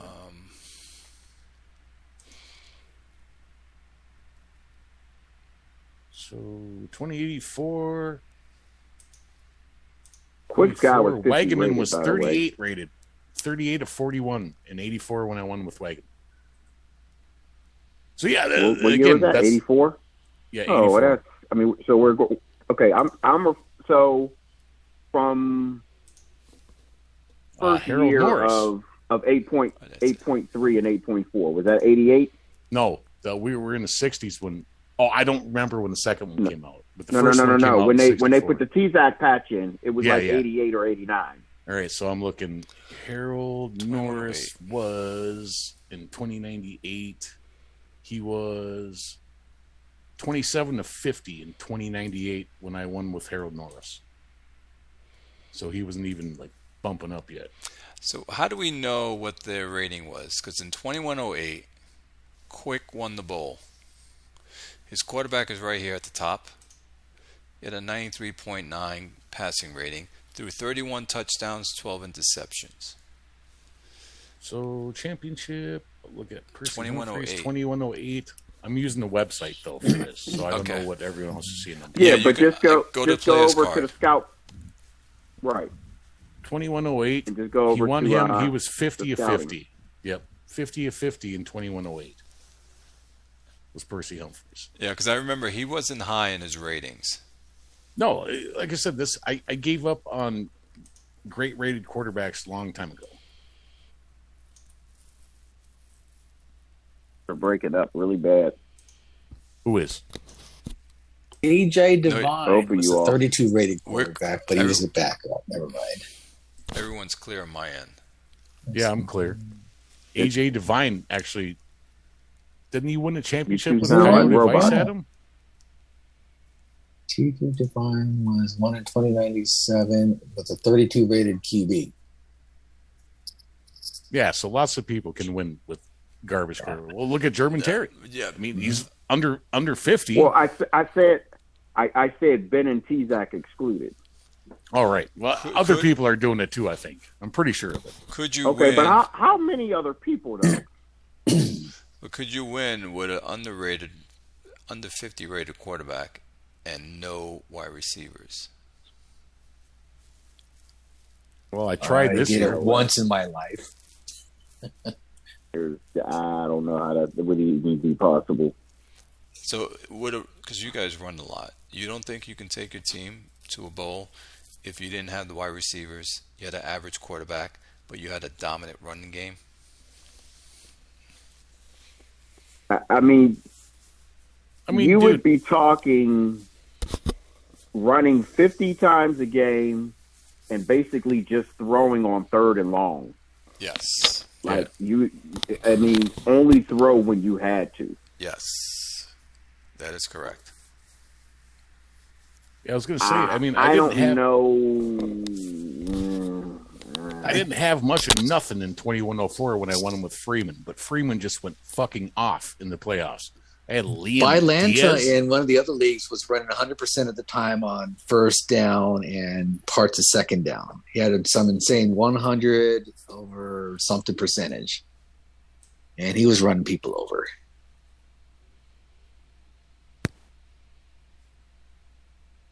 How good was his quarterback? He's had a 50 rated guy, so I guess that throws it out. But he was running heavy and pass efficient. That's exactly what I was saying. An average quarterback, 50 rated is an average, right? So he fits into the bill. And I'm saying average wide receivers, but a super dominant running game like you guys have, where your running backs at the top. I don't know what it's like to have 50 rated wide receivers. I don't even know what they look like. I look at my guys and you go, okay, Rick. let's do that. For most of my time having Oakland, I've only had one legit wide receiver. Like I know most people winning have two wide receivers and some of them even three. I've only had one legit threat at wide receiver. I usually have a solid tight end to help with that. But I pretty much have always had a 50-plus rated quarterback. And Fredrickson dropped like 8 points this preseason. And he played up and down part of the year until I kind of changed the game plan around. And I was actually wondering if I needed to upgrade the quarterback position. And now that I won, I'm like, okay, well, maybe I don't need to upgrade the quarterback position. Right. I just feel like you have to have some sort of confident quarterback play, something there that you can rely on, that you can hang your hat on, be like, okay, if my run game gets stuffed, right, I know my quarterback can at least do this. Right. And if your quarterback is rated if he's 40 overall, there's probably not too much of anything he can do well. Mm-hmm. Yeah. For me, Coffee got the bump in one pre-2, and he was a 60 guy, and he's got the decent passing bars. Some accuracy and timing, I think, are pretty good. He did very well for you. And I surround him with. I collect cans on the side, and these are the guys I pick up. Okay, this is Arizona's wide receivers. Okay, let me get the other guy. It's behind Coffee. Yeah, Snedeker. These wide receivers are sad. And this is his quarterback. I thought I was lacking wide receivers, but Yeah, this is see? wow. But if you put Coffee and Shelton together, look at that touchdown interception ratio. Which is great, 24-5. Are you kidding me? Let's see what. And then his backup, or my platoon guy, when Coffee gets hurt because I run his dumb ass. So, and Shelton was 6 over 3, so not too bad. So we got 30 touchdowns and 8 picks out of that position. With the the soda can bottle collecting guys that I pick up in free agency. Yeah, I say boo. You should have made the playoffs this year, sir.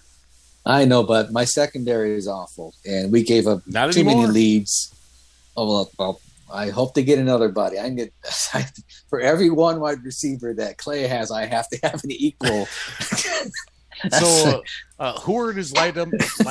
You figure out where Huntley's lined up, right? And you don't do the "I'm an island" thing because nobody knows how that works. But wherever fucking Huntley's lines, it doesn't work. No, I don't double cover anybody. By the way, I don't think that double cover crap works. I just blitz. It does. And do other things. Yeah.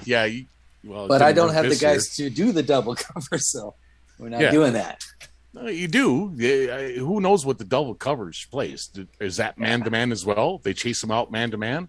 I don't know. But Howard's going to. I was giving up an insane completion percentage to the opposing quarterbacks this year, and it was not pretty. We had the most smoke and mirrored looking defenses. Oh, look, overall number 3. Yeah, well, look a little bit deeper. It's ugly in the pass defense department. I know Chris was saying fucking some of those games he started to blitz. And like, I don't know if you did it, Jugs, or not, but I'm like, maybe blitz them Tampa 2, blitz 1 on No, fucking you know third what? downs. I left my game plan in. I didn't even change it. No? Well, good. Yep. Good. Because you were winning. There's no reason to change your defensive game plan if you're winning in the playoffs. Yeah, so. It's just I play bump and run and Ditto. Yeah. bump and run. And I And I he can't. throws deep. Yep. So You got to disrupt honestly, something. Theoretically, it should be a recipe for disaster. But it wasn't. No, I mean, he no. put up a ton of yards. Yeah, but he yeah, he stalled did. every time he got down Yep. near the red zone. Red zone, yep. Exactly. And I don't have anybody that can play the press 2 coverage, or press 1. I don't have anybody that has bumper run coverage on my team. Well, you can see it here. The quarterback ratings against your team, against you, Grim, is 82.7. And against Yep. against Rick is 82.1. Yep. We sucked. Yeah. Yeah, we were giving away stuff last year, so Fuck it, man. I made the playoffs and I made it to the conference game, and we're gonna suck next year. yeah. The only thing I could hang my hat on was we had a couple of good wins here and there, and we did run for a shit ton of yards, 3,000 something. So I was happy. Fort Wayne, 91.4 quarterback rating against them, passing rating against them. Yeah, Slam's got to figure out his defense a little bit, I think. But again, him and his brother both, Fort Wayne and Paris, they're new to MP. They're trying to figure out shit. This ain't single player, man. Well, Paris is putting together a good roster. Yeah, he's working it, dude, and he's trading picks. I mean, to T-Zac, I don't know why. I thought he was going to take that Reeves guy again. I'm going to complain about that endlessly because he just, Harden just went to free agency. Well, it's like, look, you got this Reeves kid at number 5. Take him. That's Meza fucking Jr. And if you have to trade him or fucking let him go to free agency, do it. But that's 3 to 4 years of great running back play. Okay, And look at his O-line. All right, let's go with that trade. And Jugs made a point about trading with certain players because they know how to draft. Paris White got 2 first-round picks and something else for his 1.5. He traded with Frederick, right? No, he traded with T-Zac. T-Zac. So he's got T-Zac. Yeah, he traded with and we know. So, and here's the thing: we know T-Zac's T-Zac's not going to be picking at 1.5. Nope, he's picking at 130, right? And 130 again. Never, and if Wyatt falls on his ass, that's a lottery ticket. Yeah, I don't know, man. We gotta give Wade shit. He needed to pick up that Reeves kid. I mean, Clay, if you got the power, 1.5, you're almost guaranteed a 70 rated player at 1.5. You're not guaranteed that at 1.29 or wherever T-Zac is picking. Yeah, because you don't want to give him a lottery ticket where he gets that 1-1 like Banks ends up in Augusta because of the poor guy in Arizona before me. Yeah, Clay. Who was the play? This guy Reeves. Reeves, yes. Okay. Come on, you don't pick him at 1.5. Fuck. Yeah. Dude, wait, what are you doing? Paris, what are you fucking doing? You take that guy to make up for your Harden fucking loss. Fucking God. He's an 80 rated running back. Yeah, easy. Exactly. That's 1,500 yards blindfolded behind a line of maybe guys run blocking 50s. That's 2,000 yards. That's behind our lines. That's 2,000 yards. Plus, he's got Eric Mays, who's turning out to be a pretty good fucking quarterback. Right. It was mind-boggling. Yes. But just so everyone knows, we're like ESPN. We're critical. We're like, talking about fucking teams. Don't get offended, anybody. But, no. If I offended anybody, sorry. No, fuck no. I'm not. I don't care if I offend anybody. I'm just asking them not to get offended. Well, why don't you fucking get Frederick Reeves at number 5 overall? I'm in the same boat. Why would you let that? Go? And now, but he's usually cool. He'll after Clay posts this, he'll put in his reasoning. You know what I'm saying? Yeah, this is why he did that. This is why he did this. Right. But now he's going to get 2 130s. Right, for Frederick Reeves, and that's like getting a second. Yep, and that's right. And exactly. then T-Zac's got his third wide receiver now, and he's going to smoke us all for fucking years. Right, unless you have a ridiculously stacked draft, 1.30 is not going to really mean much when you're looking at an 80 rated player. Right, you're going to be staring at the offensive lineman with who might be dumb or something like that. No, and here's my problem. So now I have to deal with this guy for 10 seasons in Frederick. Because Frederick went to Frederick, and now I have to fucking deal with that. It's like, and my run defense fucking is not good right now. What do you mean Frederick? He didn't get him. Oh, yeah, Frederick got him. Yeah. Yes, he did. That's right. Lawyer Royal took this guy at number 6. That's at number Frederick 6. It's like, Paris, 5. just take this fucking guy. Just take Royal this guy. got 2 draft picks, and he ended up with this guy. He traded back and still ends up with the stud player. Now, Paris can take his 2 firsts. He only has one now. And Number 27. And parlayed them into getting a player. Not this draft, but the next draft. But trade him now, where there's still some value in the fact that it says first pick on it. If not, that thing's going to turn into a 130, 131. Because he did wonders with Mays. He got him playing well. All right, He's got him playing very well. So 127 and 15. Yeah. It was mind blowing. He's got 33 players under contract, so he's got a lot of players to sign. I know, but why didn't you take Reeves? I know. I don't fucking get it. Just this guy's like costing you $12 million. Unless he's thinking, okay, I'm going to be the one who re-signs Harden. I'll get Harden back, and can't I'll get use Harden these back. picks to buy something else. I don't know. Or, and he'll chime in on this. Let's see if I'm correct on this. Yeah. He says to himself, I'll get Reeves, but in 5 years, I'm not going to be able to afford him, and I got to let him go. That's like the rest of us have to be on players. Well, like Harden. That's not how you should be thinking about that. No. Or you ponying up like I had to do you for draft Krager. Reeves, and he's fucking. You can't worry 1,500. about when you draft a player in round 1. You can't worry about what their second contract is. Okay. Right. No, I hear You what got you're to draft saying. them for now. I hear what you're saying. I'm wondering if that's what he's thinking.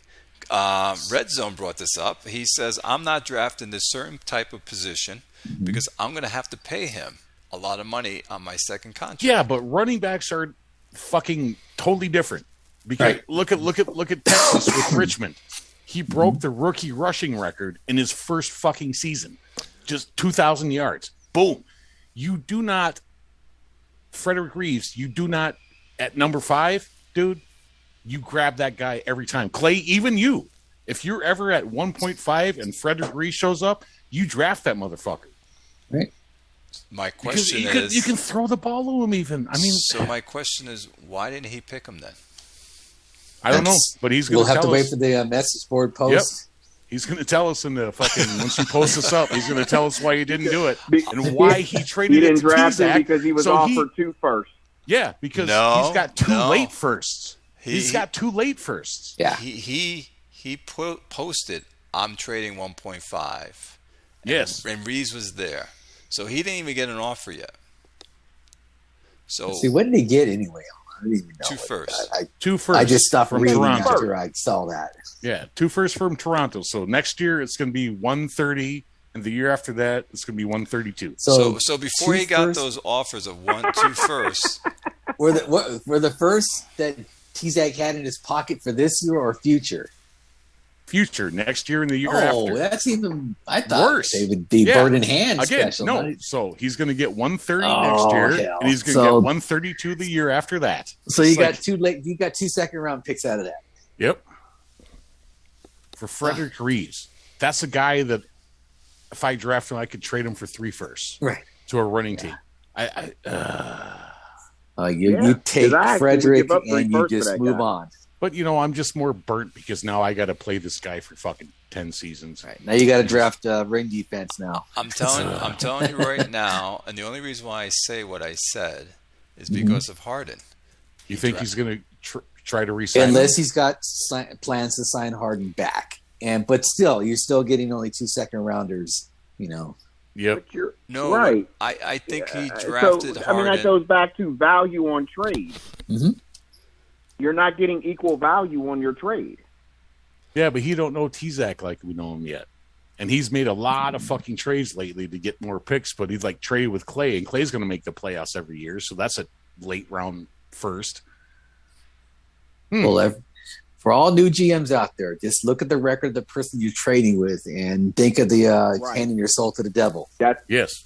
That's a good rule of thumb, right? No, and I've already got the reputation that no one wants to trade with me, and I don't even make the playoffs every year. So I'll trade with you, my friend. I'll trade with you. I fucking try. I try to make the playoffs every year. It doesn't always work out, but Well, if you want Hopper, you can give me 4 firsts. 4 firsts now. I thought we talked about 2, and then you said 3, and now we're up to 4. No. Krieger will no, go no. for You 5 You firsts. Yeah, talked for me. about 2. I didn't talk about 2. I'll give you 129 About in my 2, I first said next year 3. for him, my friend. No, that's not going to work. No, Yeah, I don't think that's, so. That's definitely not going to work. Well, we'll talk next season when you get him 5 sacks again. So, Well, White will tell hey, us about number 1 defense in the league. guys. you? Were you? I allowed the fewest points in the league. Oh, that's points. I want to see yards. Well, rushing defense. Oh, Yeah, points you're is all that number really 1. matters. 27 on that. But Hopper was not a part of that, so fuck off. He had 5.5 You're right. He sacks. wasn't on the field. Yeah, fix him. Hopper underwhelmed a little bit, but still. Fix him a little bit, buddy. Well, God, but still, I'm gonna let 25 him. hers. I'm gonna leave. 30. I'm not going to change anything. Mm-hmm. Yeah, I'm watching you.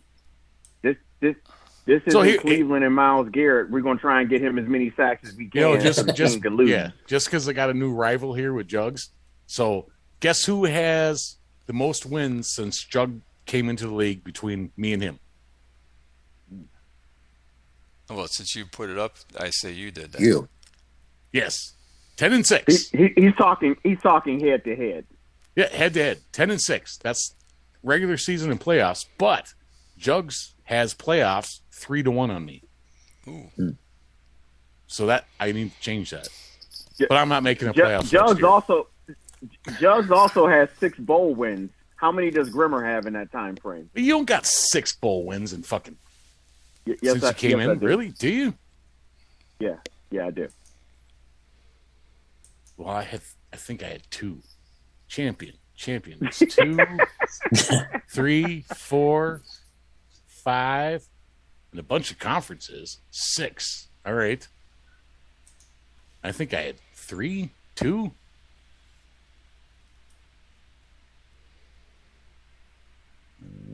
One, 2.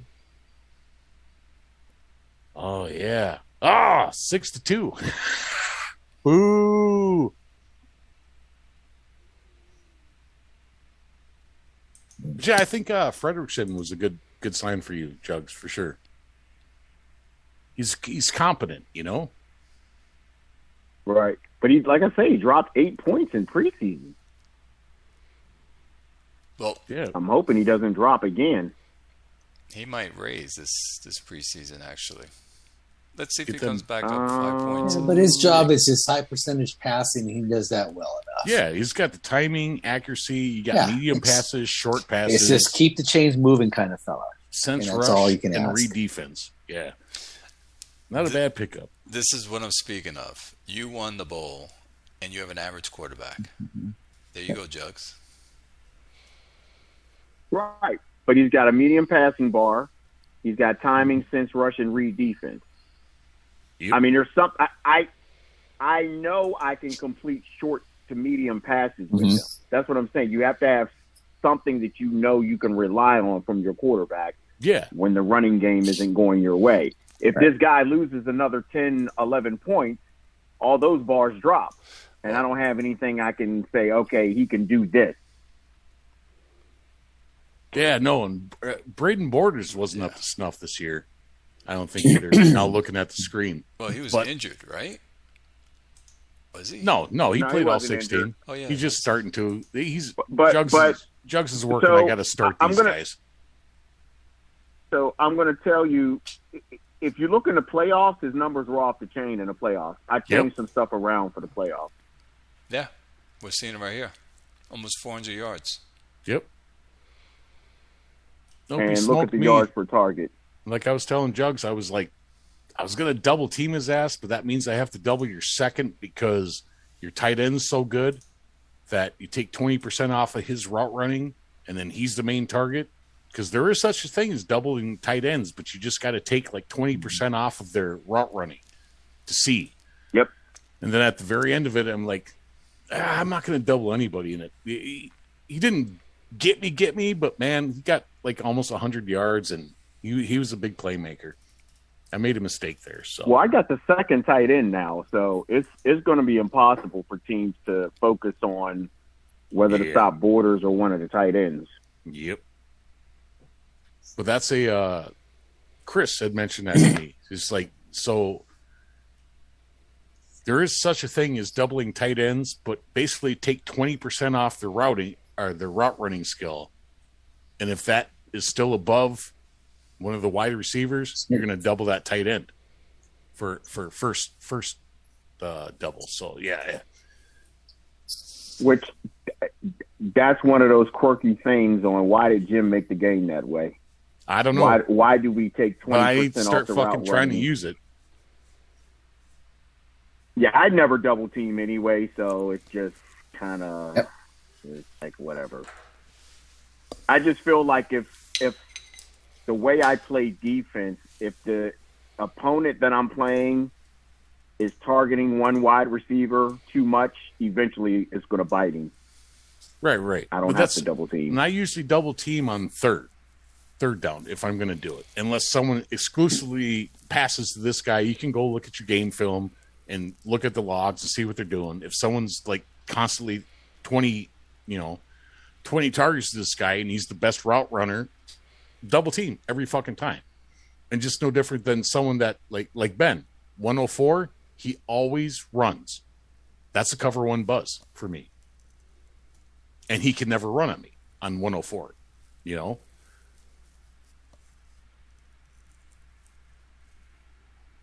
So yeah, good season, bro. That was real nice. Disappointed you had to come through me to do it, but fuck. And that's my last one for it's my last one for a couple seasons, dude. I mean, Witten made a little magic last year, Cody Humphreys, but yeah, we're slagging out next season, I think. Probably be 6-10. It was disappointing for us as well. How often do you go 6-10, Grimmer? Come on. Yeah. I can tell you right now. Well, You don't. 11-5, When was the 7-9, last time 8-8. you won only 6 games? We can do it right here. 6-10. Yeah, I got a lot of 8-8, 7-9s just because I try. 2093 was the last time we went 6-10. Yeah. That was Wagman's last season. It's way Yeah, down no. there. Yeah, you're not going 6-10. Your running back's too good to go 6-10. Yeah, no, I got a Assuming he running doesn't back get hurt, again. You're going to win. The last time I made the playoffs 3 You'll years win in a at row. least 8 games. Yeah, I had Wesley McElrath the last time I won fucking three years in a row, made the playoffs. Now I got Humphreys. Let's see what we can do. And I still got a good O-line, so motherfuckers. All right, fellas. Yeah, We've let's wrap been it on up. it like 19 hours, but it's been fun. A lot of fun talking with you guys. The 19 hours. This This is is 3 hours. yeah. If Jugs, again, I'll say it. Jugs like, I got nothing to say. No. Clay will talk about shit.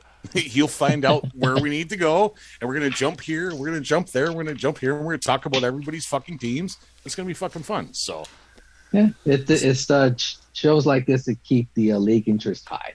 yes, love it. And we Yeah. talked about so I many don't different like the leagues players, where so many everybody's different fucking quiet. teams. They're too slow. Yep. Shoot, Love it, is man. anybody going to want to watch a 3-hour YouTube video of us rambling?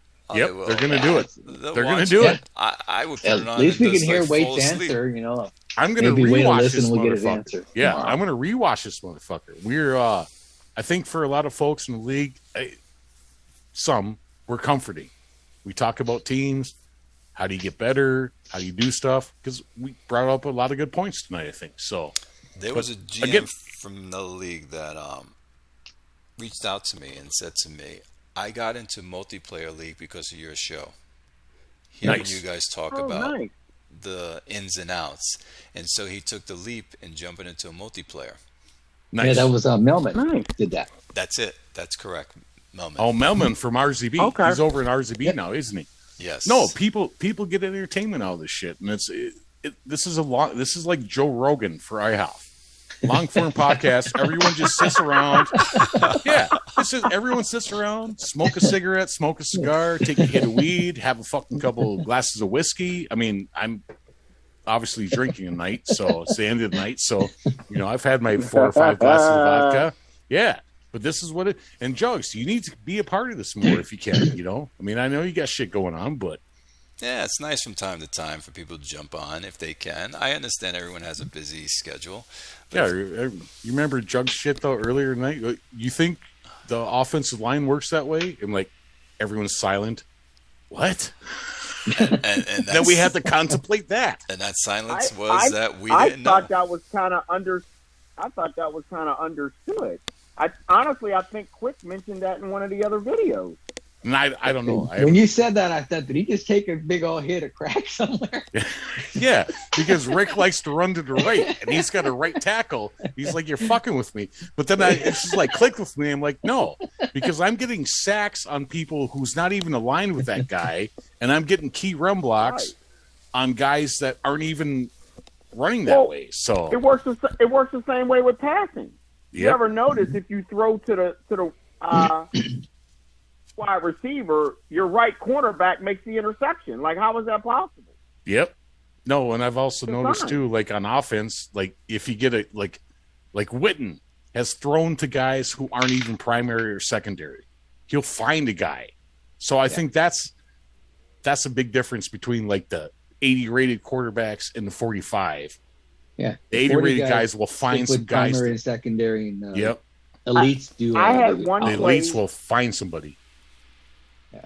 One play in the playoffs where I can't remember who, somebody caught the ball, got like 25 yards, and there was no run after the catch, but it was like a dig route. Yep. But there was nothing in the log that showed, nothing in the log at all that showed that there was run after the catch. No, but what was his getting downfield? Like 90? He ran a dig. And I can't remember because I can't remember who the player was. So yeah, got I'd have to 15 look yards back down at the the field game on a and see. dig. Real quick. But yeah, great stuff, gentlemen. Great stuff. All right, fellas. let's see if we next can time. get a few stray guys in here. Well, I just pulled in a stray, so I'll he's reach been out here to other before. motherfuckers. Well, I know, but Yeah, the jugs don't come it'd out. be fun to hear the perspective of some of the guys we've never heard from. I love to Yeah. hear like everyone. Yes, if every other GM can get on here and tell us about their team, what they're thinking, what they know about the game, or Yeah, Clay, at this point, you should just send out a Zoom invite to everybody in the fucking league and see who shows up. Yeah, I think that'd be kind of crazy. to see how I many actually people do. Actually, I To stopped. everybody? Yes, I stopped. I got to do it again. Well, and I He also was even I also sending them to posted me a after forum. I told him I didn't have time. Yeah, I send it to people, and a lot of Yeah, people, but I told you had time, motherfucker, so fuck off. So, He was sending them to me on a Saturday. Like,